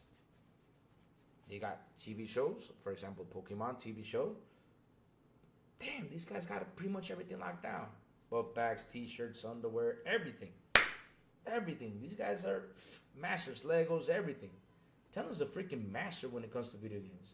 I want to learn. I really want to go in and learn how the hell they do it. But damn, Mario even got to a point that was even more recognized than Mickey Mouse itself.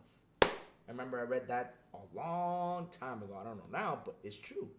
Mario's more recognizable than that little character. Imagine that. I mean, I'm telling you, when I was growing up, it was Mickey, until Nintendo came out, and then it was Mario. And still to this day, it's Mario. Everybody loves Mario. Some people might hate it, but everybody loves it. And look at that Switch.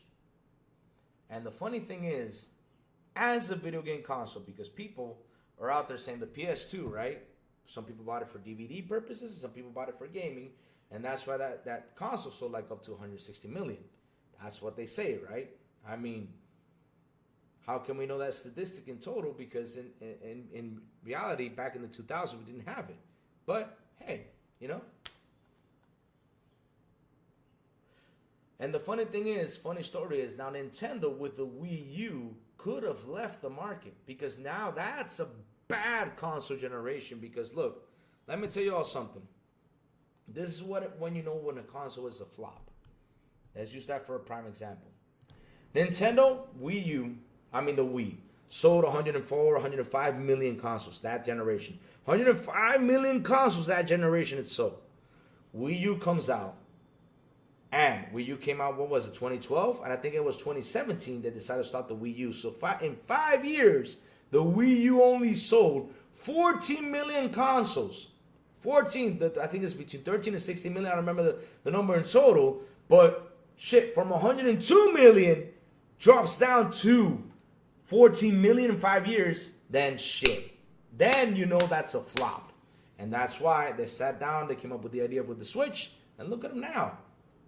right now, I don't know if they beat the PlayStation 2's records because, Sony came out with a number that I don't know where they come out with that number for, but okay. All right, Sony. Okay. They came out with a number that they're 160 million because they saw that Nintendo was literally right there. That was a threat right there to the PlayStation. So they say, 160. I don't know if they're on there. They will say, let's release more numbers, to keep it up. But I don't know. Let's see. Y'all got up right now. So let's see now. Let's see now what chat's saying. Let's see now what chat has been saying. I'm a gamer, not a fanboy. I don't have loyalty to Sony or Microsoft. All right, but do you own an Xbox though? PlayStation 3. Well, he says it. PlayStation 360. I think he owns both though. Interesting. So let's see now. Well, chat's been saying. I got a lot of read from chat. MS is the biggest publisher that also makes the console. And let me see. Louis Chase wins at Bowman Stadium. Chase wins? What are we talking about? Oh, Chase wins? Oh, that's awesome. NASCAR stuff. All right, awesome stuff. Sony is publishing third party as well. Don't forget they put their whole slate on PC. You can't forget about that. That's another one that's true. Just to try out, but right now, no big games right now. 100%. Okay, let's see. It's just about making money. That's it. I mean, I'll be honest with you guys. How do these consoles survive? Do they survive by us sitting here talking about it? Or do they survive by selling their games? Or do they survive on fanboy discussions? They don't survive on fanboy discussions. We can go out there and fanboy. All we want is, my Xbox is better than PlayStation. I got all these games. Or my PlayStation is better than Xbox because we got your games. Yeah, we have it all over here. Yeah. But in the end, though, by talking about it, what does it do? No. Now, you got all the Xbox games. Are you guys buying them? Are you guys paying the $70? I mean, are you guys paying the $70 for your PlayStation games? I bet you. Look at Astrobot. Astrobot is a prime example. I mean, right here on my show, I said Astrobot has to sell 10 million. I was really rooting for it. I was like, in a month, that little game got to sell 10 million. So that way Nintendo can look at it and say, man, PlayStation got a mascot. We got competition. We got to really up and ante with Mario. I mean, look at Astrobot. We got a competition out there. And yet, the PS fans, you all call yourselves fans. When you got a perfect little mascot, that if it would have sold 10 million a month, Nintendo would have been, oh shit. They finally got a mascot. Because look at Power World. People don't talk about Power World that much, and everything, but Power World shook up the Pokemon community. Look how mad they there was a lot of Pokemon slander over there. Like, look at these guys copying Pokemon games. They shook them up.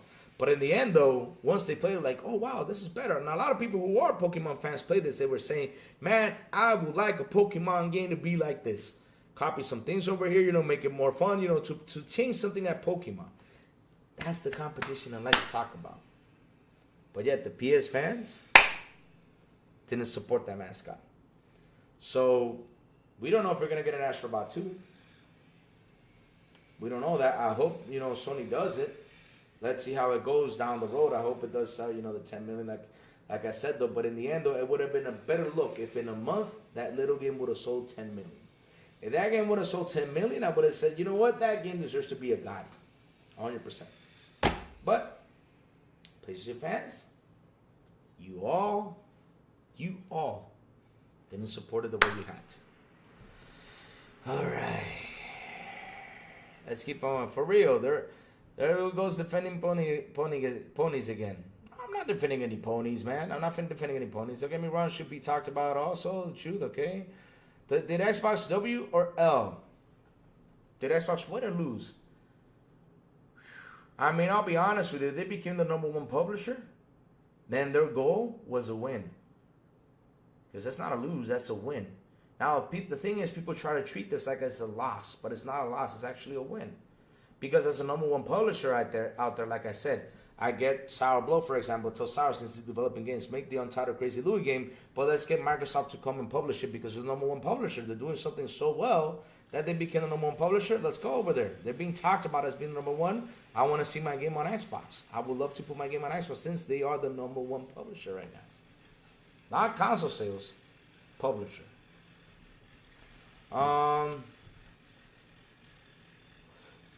Fun channel, gotta run. See you later, my guy. Oh, you're welcome, Ronnie. You're welcome. 70 for 1 or 20 access for 100 plus. I mean, that's the truth, Doom Reaper. I mean, when we sit here and we talk about this, right?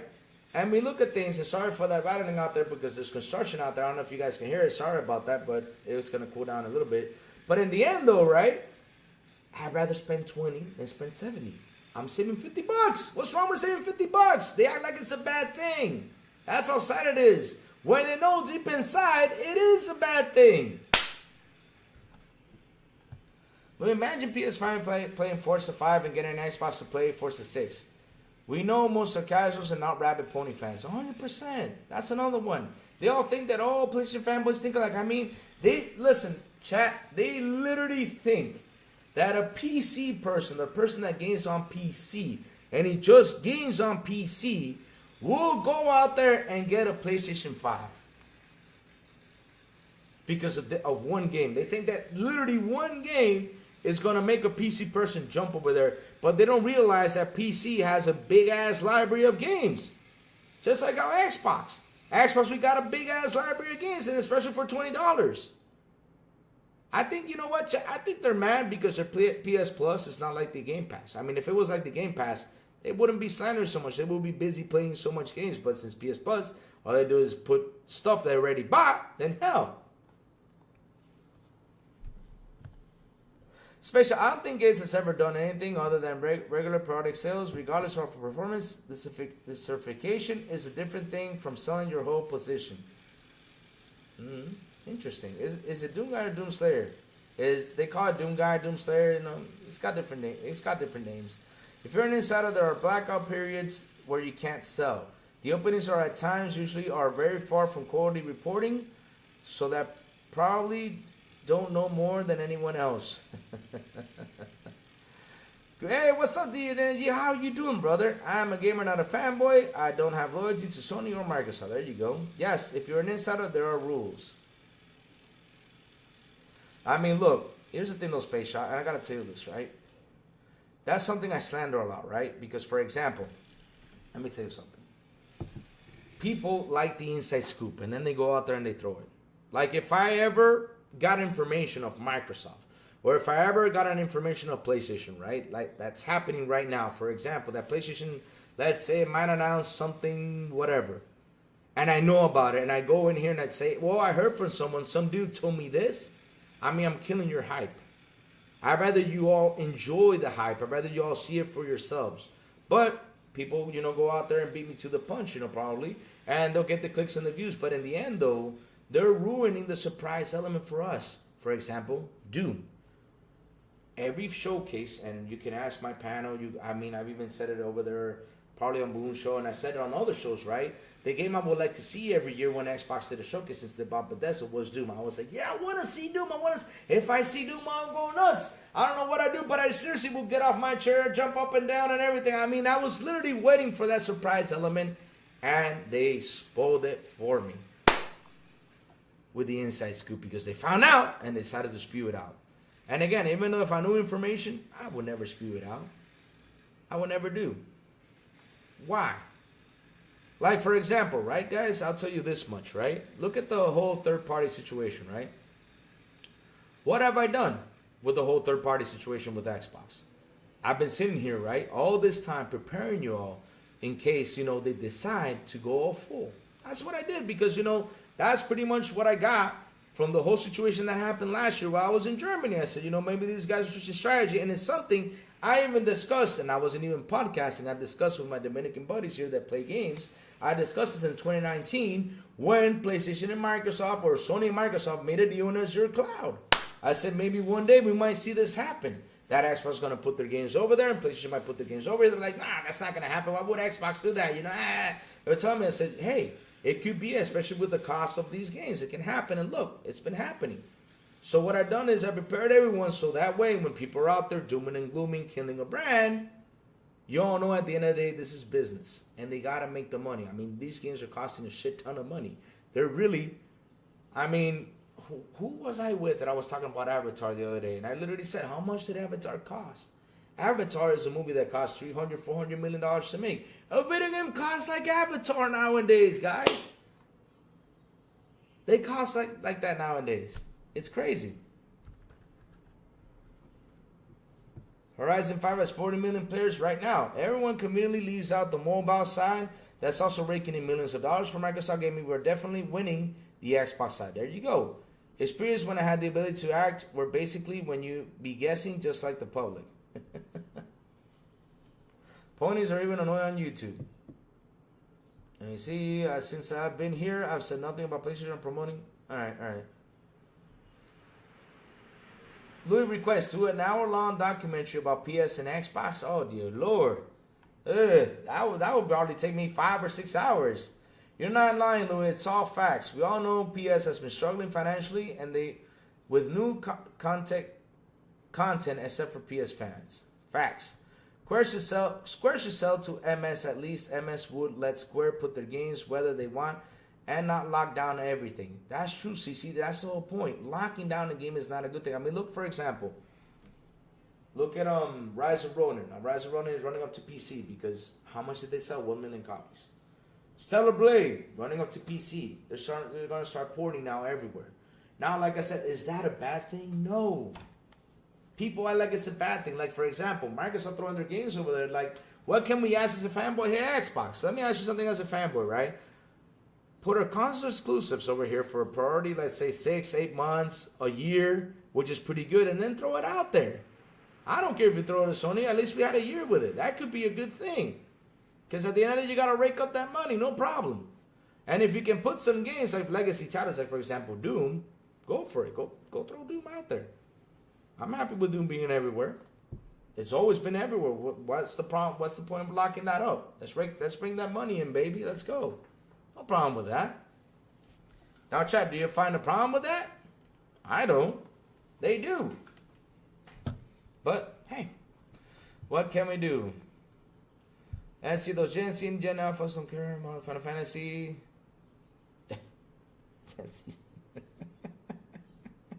Because that's another thing, guys. What are these kids playing nowadays? Roblox, or multiplayer games. That's what they're playing. They're not sticking to story games.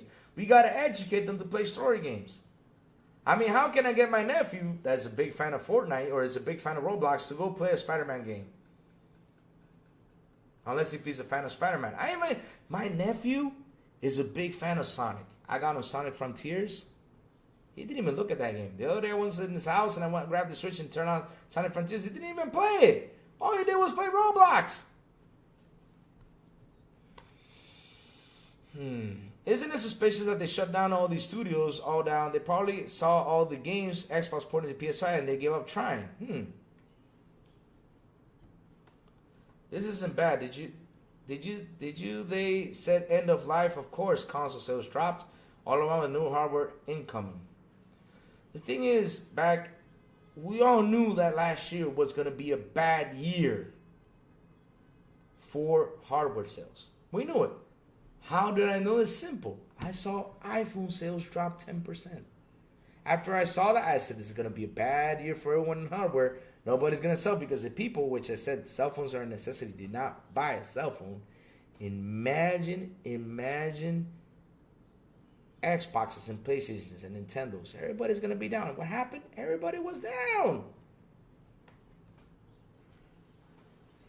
I keep saying that PlayStation would eventually get out of software and focus on hardware since they can't sell any games. You think that? I think they will also focus on the software because in the end, though, software makes a lot of money. Now, the question is, what software are they going to focus on and what are they going to do to get people to come buy that software? Because they've been trying to hook up on that service game. Now, PlayStation, right? They literally forgot to bring out those single-player games that bring in the money. But in the end, though, where were they getting that money? They were getting that money from the from Call of Duty. That's where they've been getting that money from, which is amazing. And I was like, why did this man say this in his shoe? He said after Call of Duty leaves, You know, PlayStation won't be the same. Because, chat, I said this. What if Microsoft would have locked down Call of Duty and said, I'm not giving you all Call of Duty anymore? What if?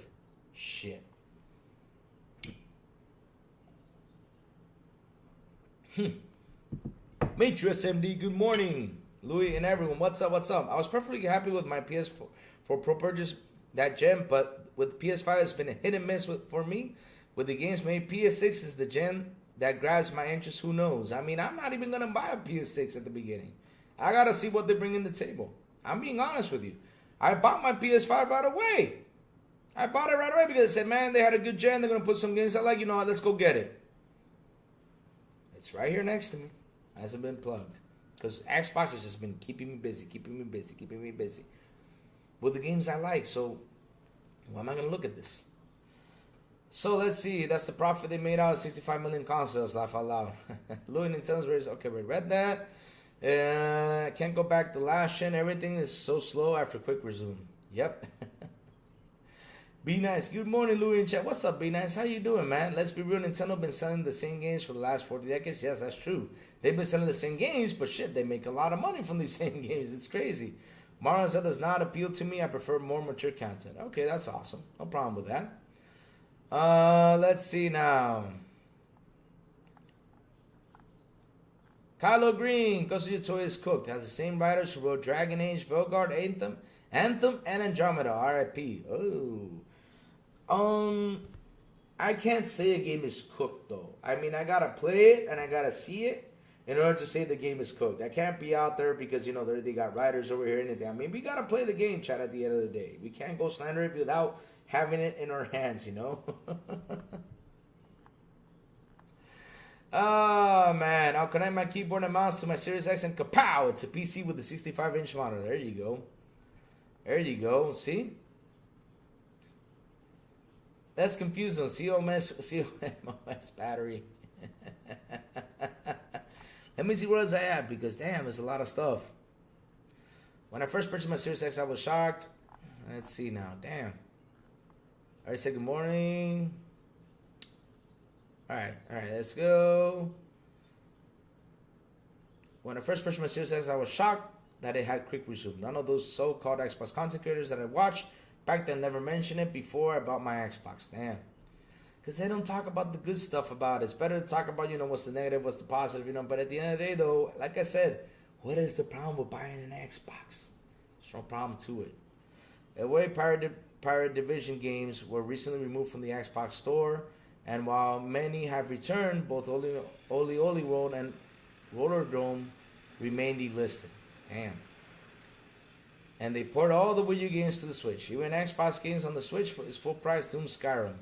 Hey, what's up, E-Ranks? Good morning. Xbox taking over of all these games coming. People better get Game Pass. All these games they want. 100%. 100%. I don't know why they don't get it.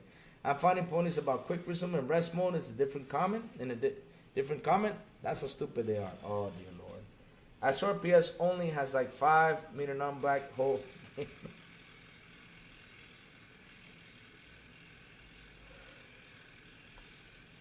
Oh my God. They never experience quick resume that they think normal boot up. People want you to spend more money because of jealousy. Game Pass is well worth the money. I bought half my library because I tried games on Xbox. Fuck them. I don't care what the ponies have to say. Look, now all ponies can cry when MS buys another publisher. They can't. They can't do nothing. Not even those guys, not even CMA or FTC can come after them anymore because shit. Why the heck? You know? JTech TV gameplay for Doom is embarrassing. Oh, dear Lord. Why you got to bring that up? Listen, he was just trying to show you how beautiful it looks on the PS5 Pro. But in the end, though, we're not looking at beauty. We look at how you play. Louis, they finally added High on Life on PS Plus. Yeah, they did. And not only that, they also went up to $160. Yeah, they didn't bitch. See what I mean? If they would have bitched, it would have been better. But no, they don't bitch. Yeah, exactly. Next gen Xbox. So you got to start talking about that. Fun fact, JTech's embarrassing footage Doom is from last level before the first boss. Jesus Christ. Stop the fight. Let's support both Xbox and Nintendo, PlayStation. Everyone wants to win. All they're doing their best. Nobody's fighting here. We're just talking about it. Because here's the thing, though. I'm not here to fight people. I'm here to talk about what's happening out there. Because lately, it's all been Microsoft. But they literally forget about Sony. Or they just rather not talk about it. That's the problem. So, Ghost of Toys cooked. Or I already read that. Let me see. What else? Most kids don't have the attention span to play 10-hour plus hour story-driven games. 100%. Same here. But here's the thing, though. Because back in the day, though, funny thing is, back in the day, right? When we were little kids, the stories were like literally 30 seconds. And then we started to play. Or 10 seconds. Then we started to play. Nowadays, you get a cinematic thing about 3 minutes. And then we start to play. No wonder Power did so well. Power, you just turn it on, land, bloom, and you start. You start hacking, slashing, shooting, blowing up things. I mean, no wonder. Brother Scream, what's up? Good morning. My wife has been a high school teacher for 2 decades. She says when she started the kids to talk about console games, now they just play Fortnite and COD right at school. Not real data, but interesting. Yeah, that is true. You know why they play a Space Shop? Because all they do is jump in and start shooting. They don't care about the stories. They don't care about nothing like that. They just want to go in and start shooting or start doing what they do over there in Roblox. Why the heck not? I'm not paying $5,000 on overpriced PC parts just to play a game. Jesus, Tolan, that was funny. Jesus. Wow, the higher Roblox now is at 46.4. Wow, it's higher Roblox now at 46.6 billion.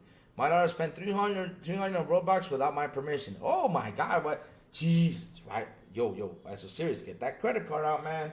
Get that credit card out or lock it because, damn, if you leave them, I mean, you're going to have the problem with that guy that his kid spent like $5,000, I think it was, on FIFA. And he had to go to EA to get the refund. And EA was nice. They refunded it. That was good on EA. That was real nice of them. Because that kid spent like $5,000 on FIFA, no joke. I think it was $2,000, $3,000. I don't remember, but it was really high.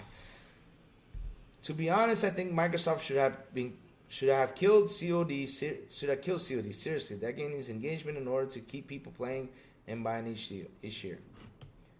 $5,000 is laughable. 1,000, 2,000 will do a trick on a PC.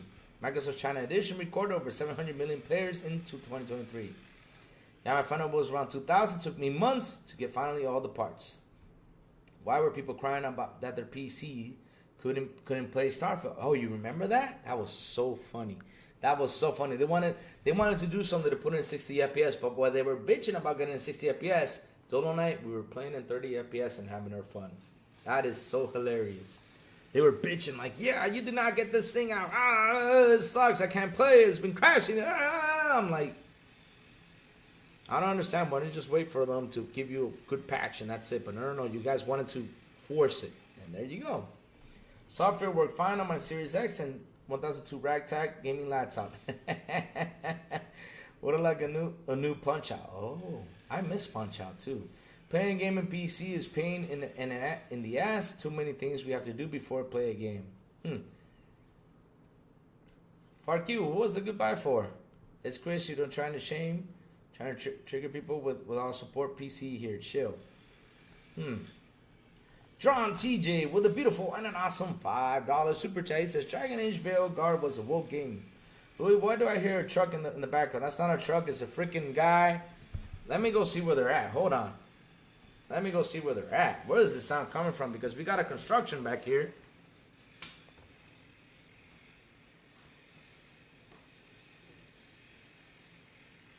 Seriously, I don't know where it's at though, but they're building something. I'm sorry about that, chat. Like I said, I hope it's done. I hope it gets over because, man, for me it's annoying too to have to sit here and listen to it because it's right here in my ear. It's like,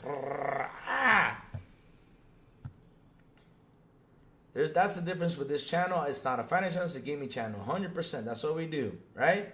I have a PC with a 7900 XTX, no laptop here. All right.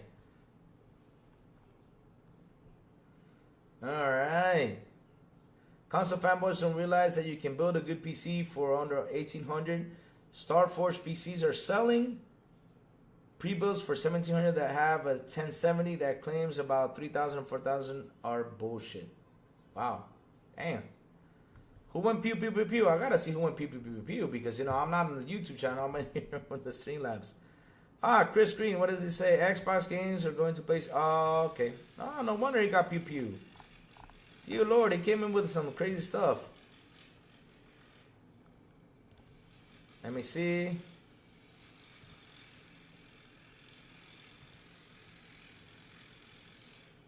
Whoa, this guy was throwing Starfish is intensive. Okay. And he was throwing some slander in there. But let's see what else is happening out there because I think we still got one more for Sony, right? We still got one more for Sony. Did my internet freeze? Okay, I thought my internet froze. My bad. Let me do this. All right, we're good. I thought my internet froze. Am I still here, chat? Hey, the leopard. Good morning to you, sir. How you doing, bro? How you doing? So, Dragon Age Veilguard. Dragon Age. I heard some mixed reviews. A lot of people liked it. A lot of people didn't. But in the end, though, all I care about is the hack and slash. You know. All I care about the hack and slash. All I care is about blowing up things. That's all I care about in games. Blowing up, hack and slash, having fun. Do you have fiber internet? Yes, sir, I do. Froggy T, right? Yes, I do. No need to trash console when you have a PC. I'm enjoying Genshin Impact on my Xbox Series X. That's what we gotta do, guys. We gotta enjoy our games. That's all we gotta worry about. So let me see. There's so much stuff on Sony. Let me see. I talked about this. Sony Conquered. Oh, and then the last but not least thing about Sony, because you know we gotta add to this one, which is the last thing I already mentioned about, is that. Here we go. This is the major thing about PlayStation. Canceling games. Canceling games. That's the major issue right now that's going on with PlayStation is that they've been canceling games left and right. That's what they've been doing. Canceling games like crazy. So again, like I mentioned earlier, y'all focus on Microsoft, but don't focus on PlayStation Media. Y'all should focus on everyone, not just Microsoft. Microsoft already told you what they are doing. They've been telling you for the longest of time what they've been doing. They've been literally telling you for a year now what they've been doing. Now it's time to focus on Sony. It's time to focus on Sony. Focus on Sony. Throw them some slander because they need it. Because when you guys start throwing slander, and you also, YouTube content creators, or you people that are out there that try to defend PlayStation too damn much, if you don't start throwing slander to them, they're going to get cocky, it's going to get worse, and then all of a sudden, you know what they're going to do? You see this? Right here? This is going to do this little by little. This is PlayStation right now. They're right here right now. Right, they're up high, like as you guys see it, right? They're like, yeah, PlayStation's up there. They're high. They're up in the scale. All right. But little by little, they're doing this. Check this out. Little by little, this is what they're doing. And you guys don't talk about it. Little by little, this is what they're doing. They're going to disappear. Because you guys don't talk about it. Bravo. So I hope and I pray to God they start focusing on it. And not only that, one of the things I really get annoyed about that they don't talk about, right, is how they blocked 180 countries to buying the games. Keep going. I said that's going to be a problem, and it became a problem to Helldivers because literally it dropped. 90% of the players dropped down. Jeffrey Granda with a $2 super chat. He says, it's easier to make fun of Deadbox, though. That's why. Oh, it's easier to make fun? Oh, okay. So you find it funny to make fun of a box. But Jeffrey, they're the #1 publisher. Right now. I wouldn't be making fun of a #1 publisher, though.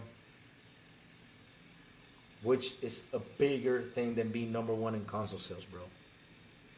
Because at the end of the day, if I publish a video game, I want to be with the best. Not with Sony consoles. No. Oh, they can sell consoles, cool. But I want to be with the guys. Jacob, why did you delete that comment, dude? I'm sorry, Jacob. Oh, dude. You should not have deleted that comment, bro.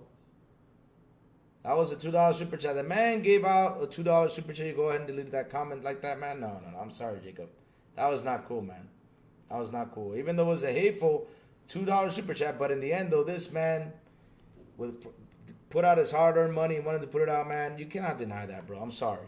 Sorry for that, Jeffrey Granda. I'm sorry about that, bro. But Jacob, don't you ever do that again, bro. Don't do that to me again. Not like that, bro. They can. I mean, if it's a racist comment, I'll go in and delete it. If it's a racist comment or something that's out of context, I'll delete. I'll tell you guys, okay, let's kill it. But it didn't say. It was just saying something. That's all. Oh, you can play Helldivers 2 now. Ah, really? Oh, that was a good thing. So, again, chat. Again, chat, right? Louis, you start. Do you think MS conceded the console wars to Sony, or did they always want to be a publisher? That's a good question, though. I mean, look, I'll be honest with you, Co-Star. If games didn't cost as much, these guys would have been, they would have still had their exclusives. But at the end of the day, though, all these companies are built on money.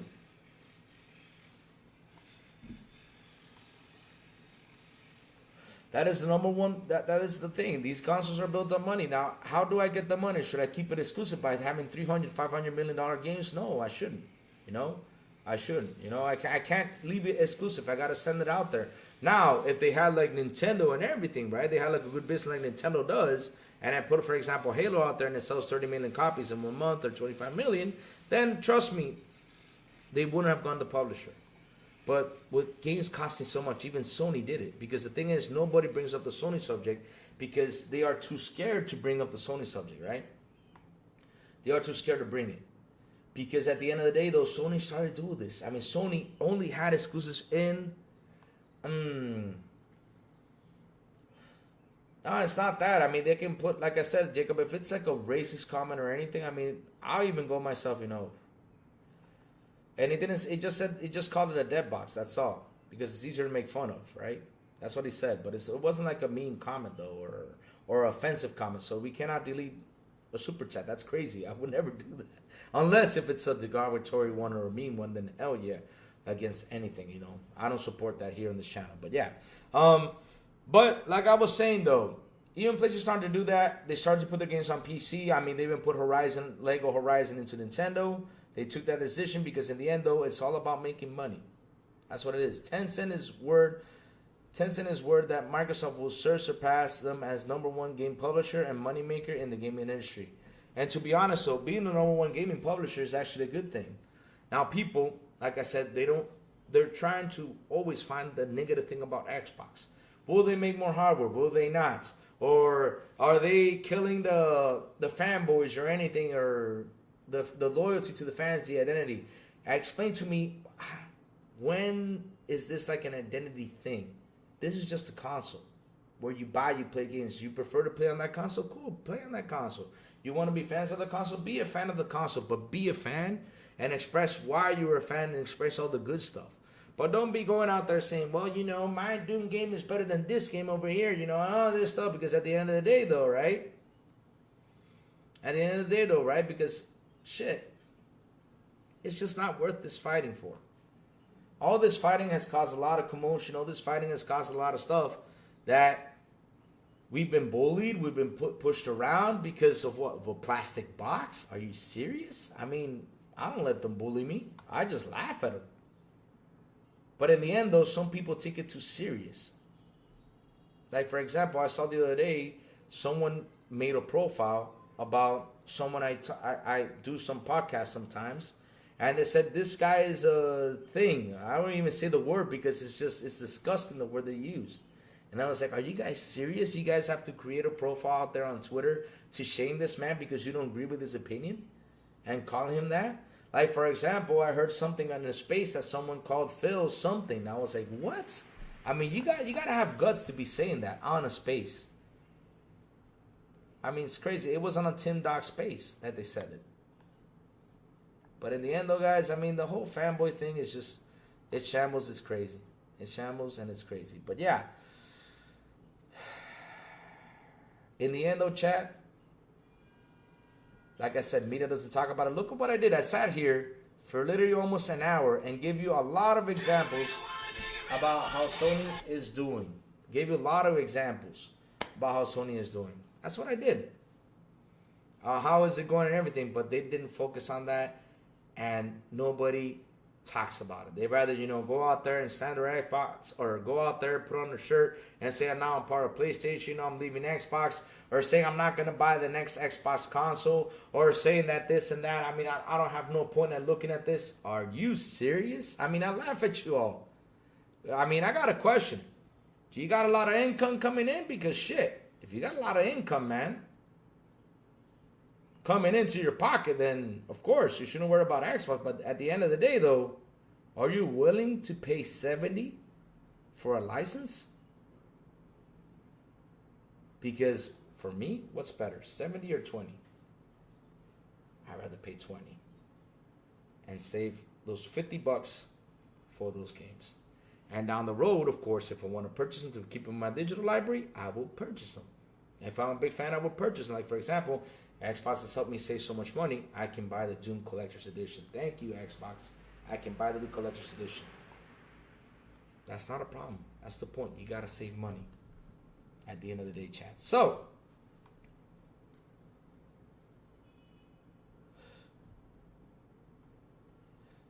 Jeffrey Gonda with a beautiful and awesome $5 super chat. He says, I appreciate that you said before, and yeah, you're right about the money aspect, but I felt now Sony, I will feel there no competition and starts slacking.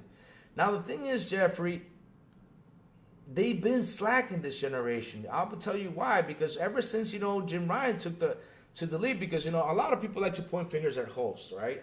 At Herman Holst, said, yes, Herman Holst was focusing on this. This was not Herman Holst's idea. Herman Holst picked up from a thing that started this generation. Jim Ryan was the one who talked about the 12 live service games. Jim Ryan was the one who said, let's go buy Bungie. Jim Ryan was the one who said, let's go get Frostbite Studios. Jim Ryan was the one who said, did all these movements. Yet everybody wants to blame Holtz, right? I'm not saying Herman Holtz is a good guy or anything. I'm not saying that, because in the end, though, he's a big Horizon fan and likes to push all this stuff. But shit, this man picked up a thing that was in the middle of a crazy stuff. Kind of like how Phil picked up the issues with the Xbox One. And now we're seeing Phil's generation progress. We're seeing it. A lot of people are not happy with what Phil is doing, because a lot of fans are like, yeah, fuck Phil, hell with Phil. Phil's not doing the right thing. Yet Matt Piscatella came out and said Phil's bringing in a lot of money. That's what he's doing. He's bringing in a lot of money. They got a $70 billion deal to pay. They got $7.5 billion deal also to pay. They got these deals they got to pay. And do you think, with locking it down on the hardware side, just there, and not evolving the platform, just keeping it there, do you think we're going to pay for all that stuff? I mean, Xbox would have been out of business a long time ago if they want to start evolving. They want to start putting their games to PC, because Xbox did in 2014. Did you know that Xbox became third party in 2014? No, you did not know that. I mean, they did. Because remember, back in the day, 360 games, for example, they signed a deal for 360 games that was only in 360. They didn't jump on PC, then later on down the road, they probably ported to PC. But not all the games were on PC. Now we're getting everything on Xbox and PC, another platform. Why do you think you see all these guys building PCs? Because they're like, oh, I got an Xbox, I got a PC. Even though PC, because at the end of the day, though, guys, and this is what I keep on telling you, you want the best graphics, you want the best quality. Of course, get a PC if you're looking for that. Now, if you're looking for good graphics, good quality, get yourself a console. And save the money on the PC. I'm not that type of channel that forces people to say, hey, go ahead, buy a PC. Oh, go build a PC. I'm not going to be that guy. If you guys got the money, if you guys want to do it, you go ahead and do it if you want to. Now, if you guys don't want to spend the money, then get yourself a console and have your fun. Again, this is for entertainment purposes. It's not a life or life or death thing. But when Sony, this generation started with the 12 live service games, I said that's a big mistake. They should at least, focus on 3 or 4. That is a lot of live service games to work on. I mean, dude, again, these games cost $250, $300, $400, $500 million. Let's do this math real quick. Let's average the live service games to $250 million. Check this out, chat. Check this out, chat. $250 million. They spent on a game. They did 12. That is $3 billion in live service game that we're gonna spend. And I just averaged it in 250 because that's pretty much how much it could cost. $250 million to build a live service game. That's $3 billion, guys. $3 billion. Now the question is, let's say 3 of them hit off. 3 of them hit off. And none of them stay there. How much money will they lose? So if it's 250 million, let's see now. So let's go. 250 million times 9. That's $2.25 million they're gonna lose. $2 billion.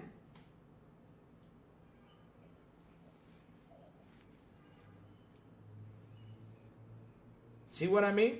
So was I right about that? Yes, I was right about that. So that is a lot of games. They should have done 3 or 4 and try to hit those 3 or 4 so that way their loss isn't that big. But now if you sit there and you say they canceled 8 to 9 games, I mean literally Sony has lost a lot of money into this. They have. And that's the part people don't talk about. I'm not confirming that was the cost of it because again, I don't know how much did it cost them. But like I said, shit, an average game costs between $250 to $500 million. So that's why I went to the lowest part of it. Seriously, nobody talks about that. But hey, what can we do?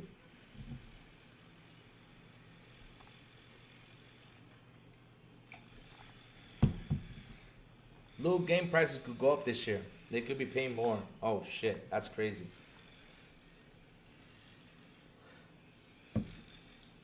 Tim Dog Curse went to Sony now. Sony's I could be completely wrong with this. I wonder if Xbox doing this for the brand awareness to try and convert PS players also looks good to regulators if Xbox wants to acquire more in the future. That's a good thing too, because nobody also brings that up. But we brought it up before many of times. For regulators, this is a good move because they can go buy anyone they want. They can't say shit because they say, hey, we're putting our games everywhere, so screw you. Loot game prices go up this year. Yep. MS didn't want to beat Sony when they created Xbox, but Sony always stayed a step ahead. And nothing but speculations. I could be wrong. Yep. Players are hiding their head in the sand. They don't want to see the bigger picture. They never will. So that's why I sat here and talked about it. Xbox, after the 50% of PlayStation gamers, they're still on the PS4. Yep. Not all the AAA games are in Game Pass, like Assassin's Creed Shadows, GTA 6. That's true. But some big titles will not be on there. For example, if Microsoft could tie down GTA 6, I mean, they got to literally give them a lot of money to tie it down, especially a launch game, since they know that they will launch it and they will make a shit ton of money from launching the game. Because let me tell you something, that's what people play. Look at the top 10 list. People play a lot of GTA. That game has not gone down the top 10 list. It's always there. So why do you think they were going to go out there and just put it on Game Pass or sign an exclusivity deal? They got to put in a lot of money to sign something exclusive, though. For K, that could be what it is. Xbox making money off the old titles. Got a new console coming next year. I highly doubt Xbox will start a new console without exclusives. The problems Sony are facing are the same problems they had since PS3 era. Reliance on COD, arrogance, and complacency. There you go. And South was a PS fan. He's got a PS5 Pro. He's been talking about it for like a long time. Yeah, but they have pocketed more than $70 billion since the deal closed, and it's not like ABK is worth less than $70 billion as an asset. The deal is more than paid for already. Of course, they got the money to pay for it. I mean, why the heck not? Be nice. I actually didn't think about it that way with the new console coming, but will definitely be interesting if it does become true. 4K, let me see. Every year, new iPhone, $1,000 model, selling 100 million units, telling people have no money. What a joke. Oh, dear Lord. We are in 2025 still telling 70 is expensive. 80% of the people nowadays earning more money than 10 years before. The thing is, Daniel Rubin, is that we sit here and we talk as fans, right? But at the end of the day, though, there are a bunch of people who don't prioritize these consoles as a main thing. Like, for example, the old exclusive talk, Daniel Rubin, it's us that try to grab to it as a thing. But the funny thing is though, Daniel, is that when you look at every single month, the top 10 played games, you don't see that much exclusives on there. They don't last long. When they release, of course, they sell the first month and you see them on the list. But then months go by and they start to sway off little by little and just go out of there. And all of a sudden, here comes a sale, they go up again. That's how it is. But the games that are still on the top 10 stay there. For example, Roblox, Fortnite, Call of Duty, Minecraft, GTA 5. They still are on that list. Those are the top 10 play games every single month. That does never, ever leave the list. So imagine you, let's say, 10 million people buy exclusive games out of the 49 million, but then you got the rest, which is 39 million, right? That they play multiplayer games, that's it. They don't buy these exclusives. Let's see now. Also, how is this comment? I will get to that. Because we're about to jump into that. Sony TVs don't have the hold anymore. Samsung, IG, etc. taking over. Oh, you're talking about the TVs? Oh, Lord, they lost that race. Louis, I'm worried MS will be ahead of its time with the next Xbox. They seem to do that a lot. Who cares if they're ahead of its time, bro? As long as, listen, Jesse James, they could be ahead. They could have the console that can last 20 years, man, in the making. I hope so. In the end, what I have to worry about is, it's not this, bro. I don't have to worry about this. This is just the box. I don't give a shit about this. I'll be honest, I don't give a shit about this. It's just the box. What I do worry about is, what is the content that I'm going to play on my box? That's what I worry about. Game Pass, saving me money? Shit, I'm going there. I'm going to my box where I can save money. That's what matters for me, save money. I don't care anything else, man. It's saving money because this is entertainment. It's not a life and death situation. I keep telling you all this because a lot of people treat it like if it's a life or death thing. It's not. This is entertainment. This is entertainment. Of course, video games can help you from going nuts because, listen, we all got problems all the time. We have problems. We all live through a lot of stuff. It's called normal day of living. It's things that happen. Video games can be an escape route. Yes, it can be an escape route. But at the end of the day, you're entertaining yourself into this console. But there's still, the problem is still there. And sometimes by you being entertainment calms you down to think about the problem later on and say, well, let me look for the solution of this problem because you know what? I've just relaxed and chilled. I have my fun. Now I can, focus and try to solve it, and you can solve it. But this is just entertainment, not a life and death situation. And shout out to the 42 people here on the show. Please hit the like button. Please hit the subscribe button. And also hit that bell. Let's go. There are many suckers that pay for slight camera alterations on their smartphones every year. Exactly. I'm in the iPhone 13 Plus. I haven't upgraded since. I'll upgrade when that shit breaks. That's when I upgrade.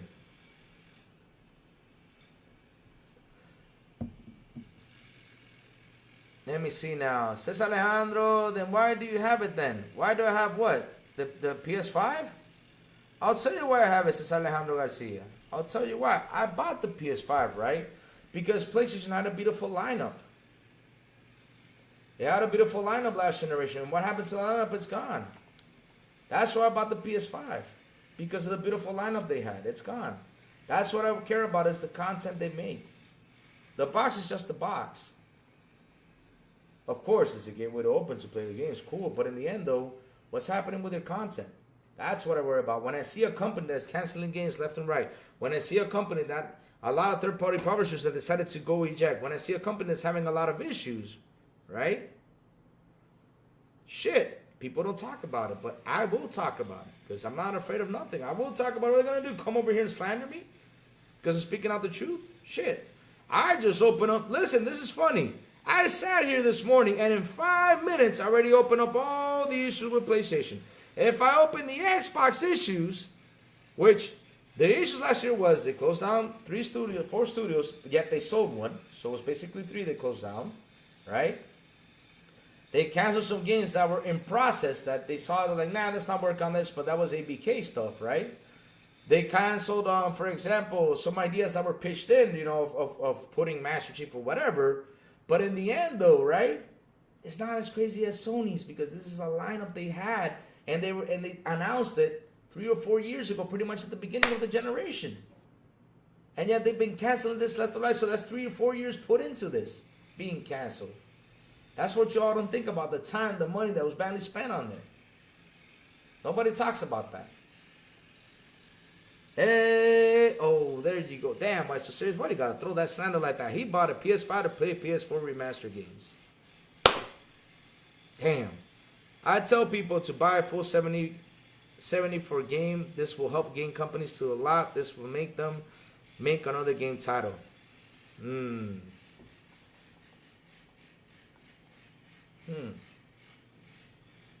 Here's the catch though, Daniel. Sometimes it helps, sometimes it doesn't. Because the thing is, what's happening, Daniel, is that. Why do you think Sega's looking at making a service? Why do you think services are a thing right now? Same thing with movies, right? And music.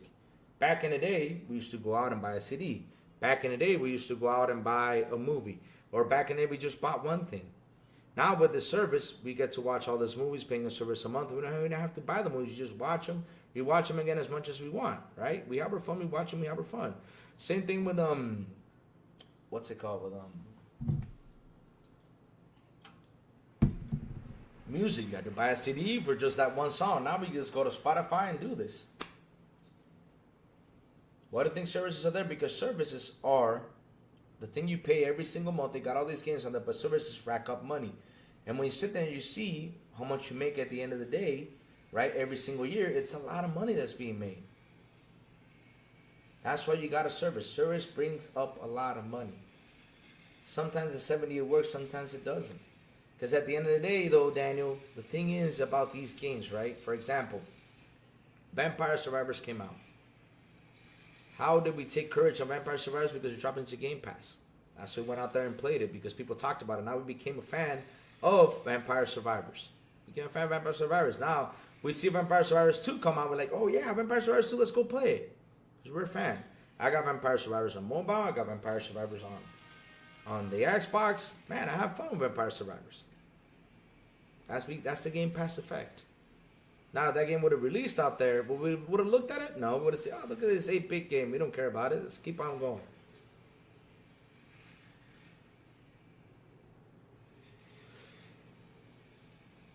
If everyone go and watch movie on theater, that movie, and will help movie industry to make another good movie.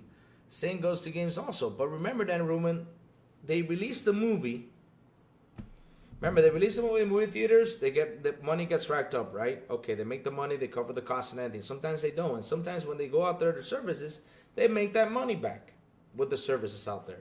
Because people saw like, it's a bad movie, they give it bad credit. But some people, like for example, I don't know if you all heard about Madam Web, right? Madam Web was a bad movie.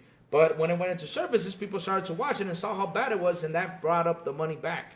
Now, did people go out there and buy the movie? No. Because it was a bad movie nobody cared about. But a lot of people watched it, how bad it was. Look at Sharknado. Everybody watched Sharknado. And when it got into services, everybody watched Sharknado. It was so bad, everybody watched it. Did they get the money back from watching services? Yes. And that's the point. You got to find a way to always get that money back. And Daniel, the thing is, if it costs $300, $400 million to make, sometimes they don't sell at the beginning. It's like how I told you guys about production. If I'm producing an animal feed, right? Business stuff. If I produce an animal feed, I want it to sell right away to get the money back so I can pay my distributors.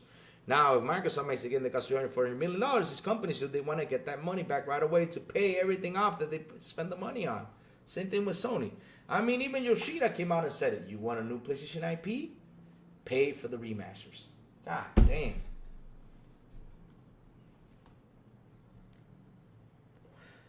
Everyone going on about how Xbox is dead because exclusives not going to PlayStation. This is mad because you can't play Game Pass on your PS, so subscribers are still getting a better deal.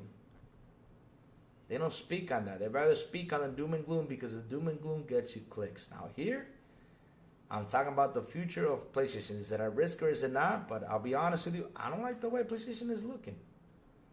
Even though, you know, they could come out and say, oh, we did good, blah, blah, blah, blah, blah, blah, blah. But in the end, though, look at 4K. 4K, someone said, I'm thinking about a PS6. I'm thinking about a PS6.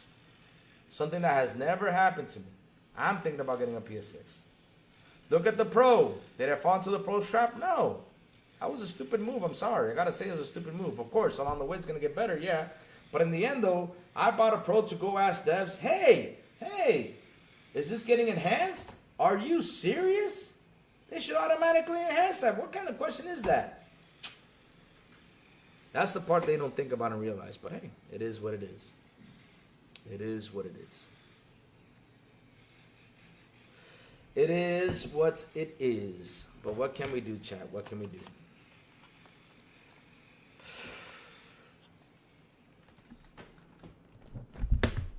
So, Daniel Rubin. Let me see who else. Let me see. No, not Daniel Rubin. Let me see. Do I expect in the future for PlayStation and Xbox to put more games on PC and PC ecosystem grows? The thing is, Mandalore Martin, the ecosystem on PC is really big because the funny thing is a lot of indie devs, right? They put their games out on PC first and then they go down the road. Like, for example, Phasmophobia. I think it's called Phasmophobia. I don't remember how to say it. But that game has been out for PC for quite a while and then they decided to drop it into consoles. Same thing with The Hunt. There was another game that was on PC and then decided to drop it into consoles. They like to throw it on PC first because PC has got the big community. But at the end, you see them throwing it over there because they want to get more people into buying their game and enjoying it. Complications with $70 games exist. Then I lived in Thailand, which was about 10K baht, which is about 300. Half of that would go on rent. And in most cases, people are mobile gamers, or having gaming subscriptions really helps countries with the low wages. 100%. See? That's why it's important. It's getting the access to the game. Ooh, do you expect in the future for PlayStation and Xbox to put more games? I already read that. That's why big AAA game companies are not putting their games on Game Pass. They want to sell in full price. Whoa, there's a funny thing though, Daniel. I mean, we've seen it on Xbox. They are putting their games. Some of them are to get that positive thing. So chat, you're going to have to give me a second because you know what? I have to go to the potty. So I'll be right back. Let me see who I leave in charge 4K. Hold up the chat. Don't hold up the chat. Keep on the conversation while I go really quick to the potty. Be right back, guys. Give me 1 second. Gotta run in there real quick because I gotta go do something real quick.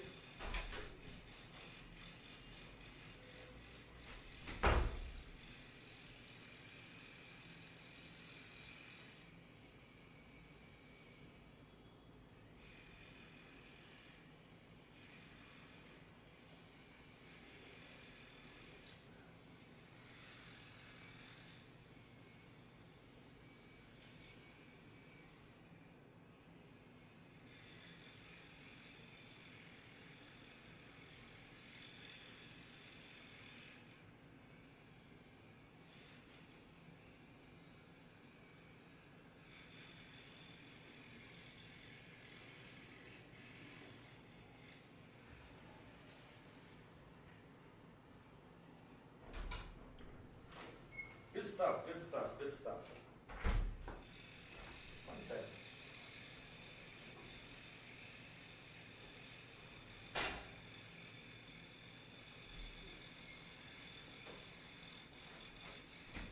Alright, here I come back, chat. Sorry about that. Took me a little bit. Every publisher chooses how they want to go about. Plenty of games to go in day one. 100%. Assassin's Creed Shadow should not be Game Pass. Assassin's Creed Shadow, not in Game Pass. You have to pay full price. Yes, but how about EA Ubisoft Plus, though? Will that game drop day one on Ubisoft Plus? Think about that one, Daniel. You totally forgot about Ubisoft, the Ubisoft thing, right?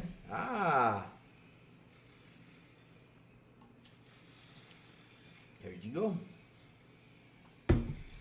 Even Fark can't answer that.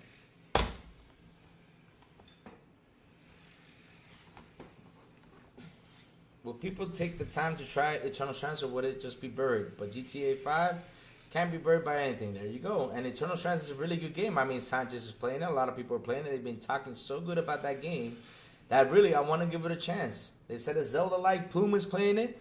I've heard good stuff about it. And this is why, chat, I always ask everyone what they have been playing, because I want to hear what they say. I know they got Payday 3 and High on Life this month, but Greatness Awaits, funny story is, we already had that on Game Pass.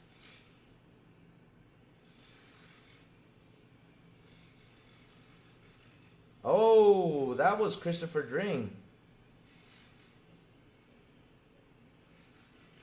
Chris Dring said that about, that's going to hurt Call of Duty. Chris Dring, you know who Chris Dring is? Yep, Chris Ring, the famous Chris Ring. That's who it is, Chris Ring. State of play next month, mark my words, great. Oh, okay. Really? I hope so, because I need to plug that PS5. I need to check if it's actually still working, because damn, that's been unplugged for months. So far, Ubi has shown that they will add Assassin's Creed games later. Valhalla made it in eventually. There you go.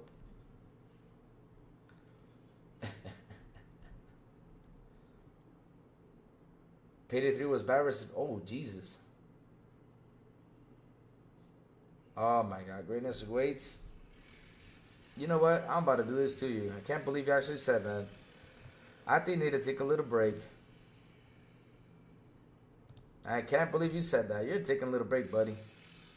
I did it on purpose right there, because I can't believe you came in here and said that. I am not gonna take that slander. No way. No, not from that dude. No. Oh, I did it. No worries, Farke. I did it myself. I did it myself right there, because seriously, how can you come in here and say that man is a good writer? Holy smokes! Out of all things, you gotta. You know what makes a good writer? Greatness awaits. A good writer makes a person who calls things down the middle. That's a good writer. Not someone who goes out there and just slanders the brand and tries to destroy the brand the way he does. You didn't expect that? Oh, what? Listen, when I saw that, I said, wait a minute. I gotta meet this guy, because I'm not gonna set that here. That dude? Drink? No, I'm sorry. I'm sorry. I'm sorry. I'm sorry. That slander, I'm not going to take it over here. Nope, no. Chris Ring? Hell no. So Chris Ring absorbed off the UK's 10% drop in game sales that he played in Xbox. You're telling me Game Pass only caused a 10% drop? That's a huge win for Xbox. How is Ring an Xbox fan when he keeps on slandering it? I have never seen Ring say something positive about Xbox. All he did was say that Call of Duty was doing so bad, all this stuff, it didn't sell so good. I mean, it's going to be blah, blah, blah. This man literally wants to curse the brand. How can you say he's a fan of Xbox? Never see him talk anything positive about Xbox. Well, I mean, if you want Conquer 2.0 greatness, okay. I mean, I'm happy you're asking for it, but okay. I think the PS fans will start taking things seriously when their own fans will have enough of no games and will want to go hybrid. They're missing out. They're missing out. It's under secret. A comeback of Titan. Oh, Lord. Here's the way I don't know what's wrong with you, man, but I'm starting to think you're Cygnus. I'm starting to think you're Cygnus, because you're starting to talk like Cygnus. Xbox is a masterpiece in gaming history. Facts. I will not be a gamer if let me say, when I gamer, if Xbox was not here. Facts. 100%. Opponents are excited to pay for Payday 3 and High on Life. I mean, High on Life is cool, but is that done? Did I play Foam Stars? Why would I play Foam Stars? I mean, I saw that game. I was like, no, that's not my type of game. I didn't even play the Ink game, but I mean, there's people that play it, but have fun with it. I'm not a big fan of those games. I'm not saying they're bad, but I'm just not a fan. But why in the hell am I going to go buy Foam Stars? And not only that, I also saw that people weren't actually playing it. It takes a while to get matches and everything. I said, hell no.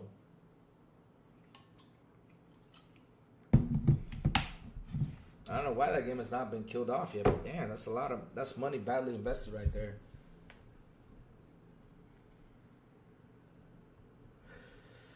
But yeah, I mean, chat, in the end though, right? People fanboy about the box. But they don't talk about the games from the box. That's something we should focus on. Like I said, great interview from Danny Pena in Paris, but they forgot the main subject that we Xbox fans should be talking about. After you ask that question, cool. Nothing wrong with asking that question. It was a really good question, but in the end though, what games are coming out? Like for example, chat, I got a question for y'all. Let's have some fun with this one. I asked this before, but I'll ask it again. If you could interview Phil, what kind of questions would you interview Phil for? I mean, what kind of questions would you ask him? My questions would be, right? Like, of course, like I said, you know, the Xbox, owning an Xbox thing, you know, I understand that question, but it's okay. People have been asking for it, but it's cool. But after that, you should have talked about, hey, Phil, let's talk the ABK games real quick. Tell me, when is WoW going to drop? Because we want to hear about WoW. What are you guys working with WoW? What are you guys working with all those games? I mean, Phil, give me a spicy sauce about, could there be a new StarCraft game coming around? You know, something saucy, you know? Give me something saucy that I would love to hear about or enjoy. You know, something that would make me smile, which is games, because at the end of the day, it's all about the games, guys. These guys only focus about the box. Let's focus about the games, right? Phil, Tony Hawk. Because I heard that Tony Hawk is into something. I mean, what's happening?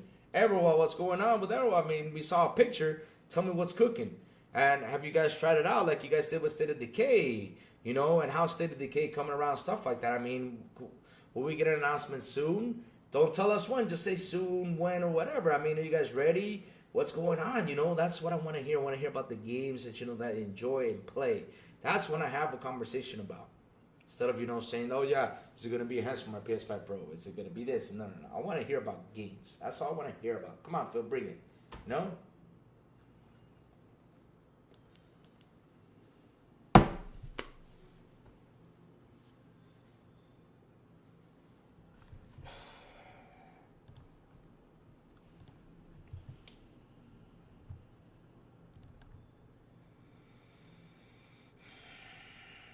Can't believe what I just read.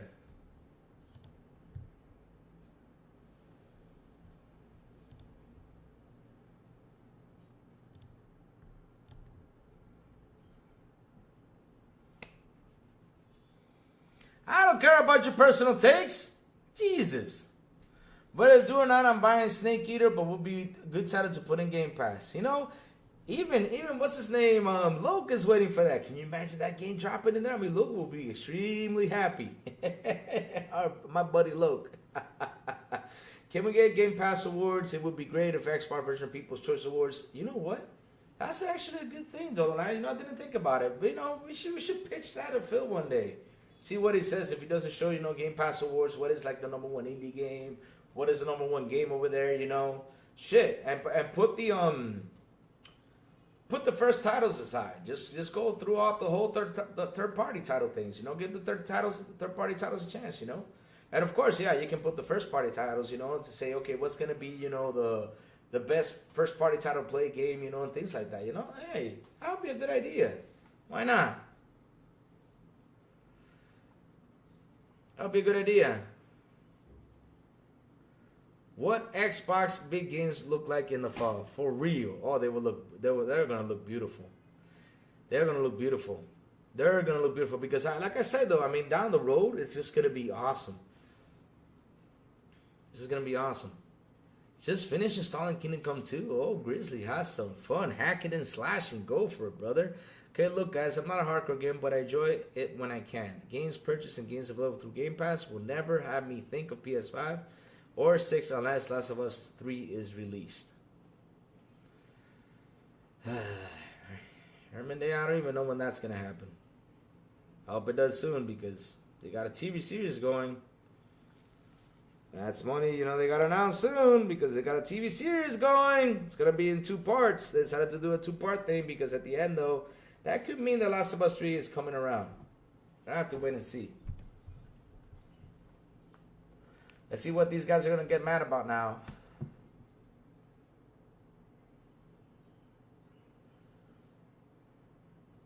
There you go.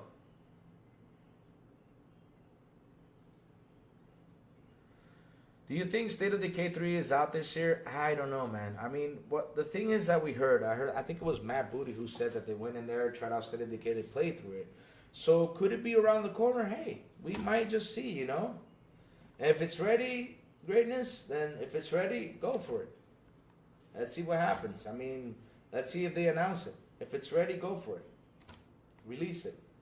Because at the end of the day, greatness always, here's the funny part about this thing, about the Xbox games.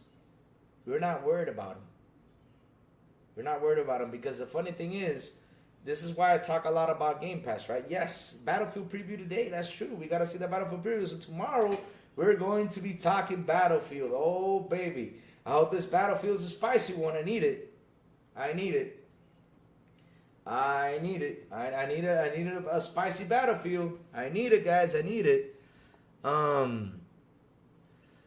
We're gonna talk about that tomorrow. Good thing, because you know what? I'm being honest with you. I'm getting tired about talking about the whole Xbox third-party thing. I want to talk about games. Bring me some games. I want to talk games. That's all I want to talk about is games. Games. I think we know for sure in the fall we're going to see Fable, Towerborn, and Outer Worlds 2 and Ninja Gaiden 4. Yes, sir. We will, baby. Let's go. But in the end, though, I don't know if Fable is going to be announced for this year. I don't know. Towerborn, I know it's supposed to be for this year. The Outer Worlds 2, I think it's going to be for this year, right? Didn't they announce it? And Ninja Gaiden 4 is too. So, yes, Avowed is coming in a couple weeks, guys. You got Avowed coming in. Yes, there is. Whoa, the insider bro boy Lewis. Yes, there is. There's a Battlefield preview coming around. Yes, there is. Stars Game Pass. You better deal in gaming. Yes, there is. If you're not worrying about spending a lot of money, go with the PS5. Civilization, that's another game that's coming. I've been playing a little bit of Towerborn on Steam. Not a bad little game. Nope, it's not. Stone Shines is pretty good. Yep.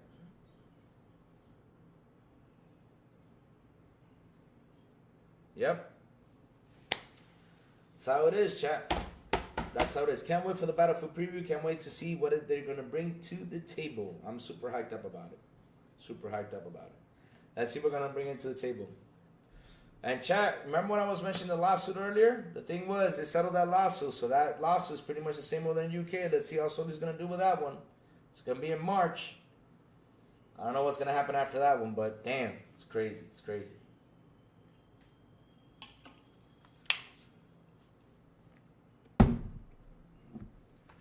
As long as there's an Xbox console available next gen, I am getting it regardless of anti-Xbox narratives. 100%. I am too. I'm looking forward for Adamfall. Believe it's set in the north of England countryside. Yep. It's going to be a fun one.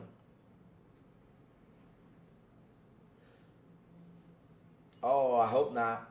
Do not call the new Battlefield the COD killer. Never call it that. They start calling it that, we're going to have a problem. Yeah. Strands is good. I ran through this game. Yep. I heard a lot of good stuff about it. For example, E-Day, State of Decay 3, Contraband. Not to say 2025. Yes, because here's the thing though, chat. We don't have to worry about them because this is what I keep on telling you, right? And I'll say this again. I'll say this as much as I can. I don't know why people hate Xbox. But Xbox is the best place to play games and save money. Game Pass has got us busy. Busy in such a beautiful way. It's got us busy. So why in the blue hell am I going to hate Xbox for being busy? For keeping me busy? Why would I hate it? Because I buy this to play games. And that's what I do. They deliver great games, guys. Now, do I hate them? No. Am I mad at them? No. Is it beautiful what they're doing? Hell the fuck yeah, it's beautiful. I love it. I love Xbox. I love it. I love it all the way. I love it. Been playing games, with that Game Pass, baby. I mean, look, Adamfall is in March. That's another big game that's coming. There's a lot of big games coming to Xbox. We got 14 big games dropping into Xbox. 14. We're stacked till May into Xbox Game Pass. Yet people want to go out there and pay for it. Okay, go for it. That's your choice. But in the end, though, I'm saving my money. And if I want to buy it down the road, I can buy it down the road. I have the option to buy it on a sale or anything, I'll buy it. Because at the end, though, that's what matters, is saving money. Screw this whole ego thing. Yeah, I'm going to buy my games for 70. Yeah, I'm the man. Screw that. Let's save money.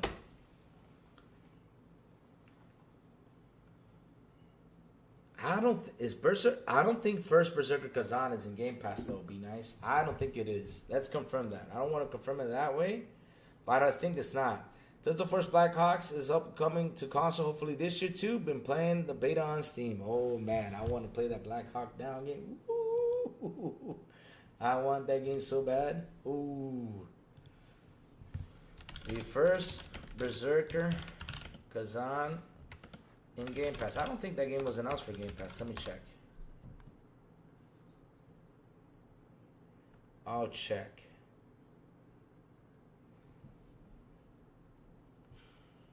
Is it really for... I don't remember seeing it for Game Pass.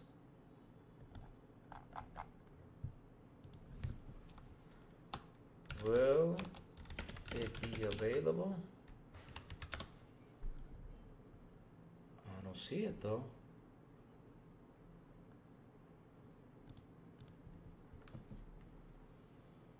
Let me see now.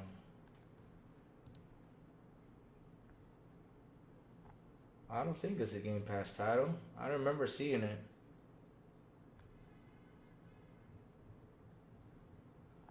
We're gonna have to wait and see, but I remember seeing that. I think you gotta pay for it. I don't remember seeing that. I don't remember seeing that. I don't remember seeing that. I thought COD Killer was called XT Fire, and oh dear Lord, they were calling it that. That's why it failed. Gotta quit saying this is gonna be the killer.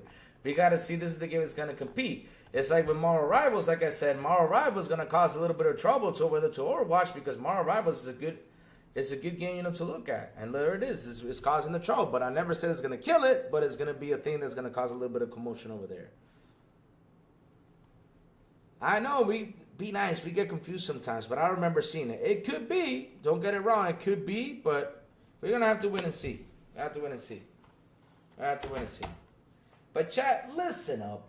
I've been here for 2.5 hours, almost 3 hours. I mean, chat, listen up. The crazy ones gotta go. I gotta go do some stuff. I gotta work. And now I'm noticing it's almost 12 p.m. Jesus, I got things I gotta do. But before I go, chat, tell me what you've all been playing. Me, what I've been playing is, because I finally got past that mission. I finally got past that mission that I was telling Matrix about Ace Combat. I finally finished it. So now I'm in mission 16. I think I'm almost finishing up Ace Combat 7. Can't wait to finish it. It's one of those games that was in my backlog, but now I'm finally finishing it. Having a lot of fun with that one. Having a lot of fun. After that, jumping into Indiana Jones. I'm ready. I'm ready, baby. I'm ready to jump into Indy. But what you all been playing, guys? What you all been playing? What you all been playing? The first Blackout down. The Battlefield 2, they said the same amount. If I'm wrong, my fault, but this one it was. Okay, let me see. Tremor Rivals, 2 involved, just 1 to point and shoot. 32 Morals Imperial, Last Berserker Demo, COD, and Towerborn. There you go, baby. Good stuff, good stuff. That's what I want to hear. I'm playing a Division, Guardians of the Gods, and Hong Kong Massacre. Nice. Nice, nice, nice.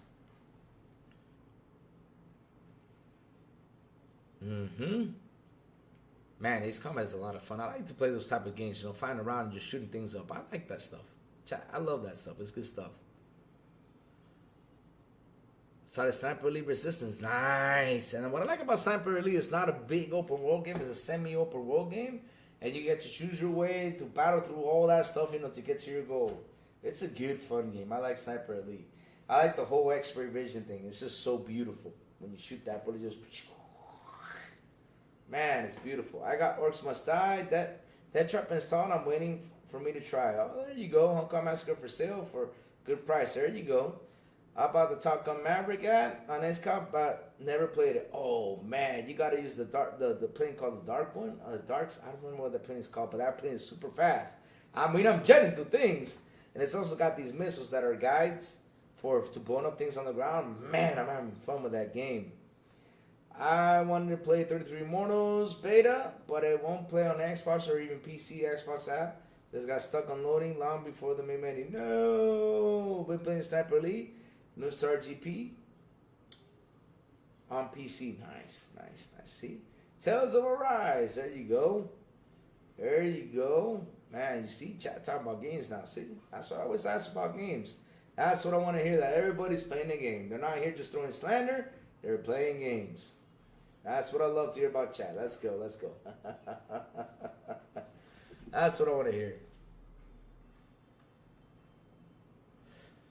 That's what I want to hear. Man, seriously, gaming is so much fun. I can't wait to come home and just keep on playing these comics. So then this week I can jump into Indiana Jones because I'm ready. I already took my little rest from playing these long games, finishing his comics to jump into Indy.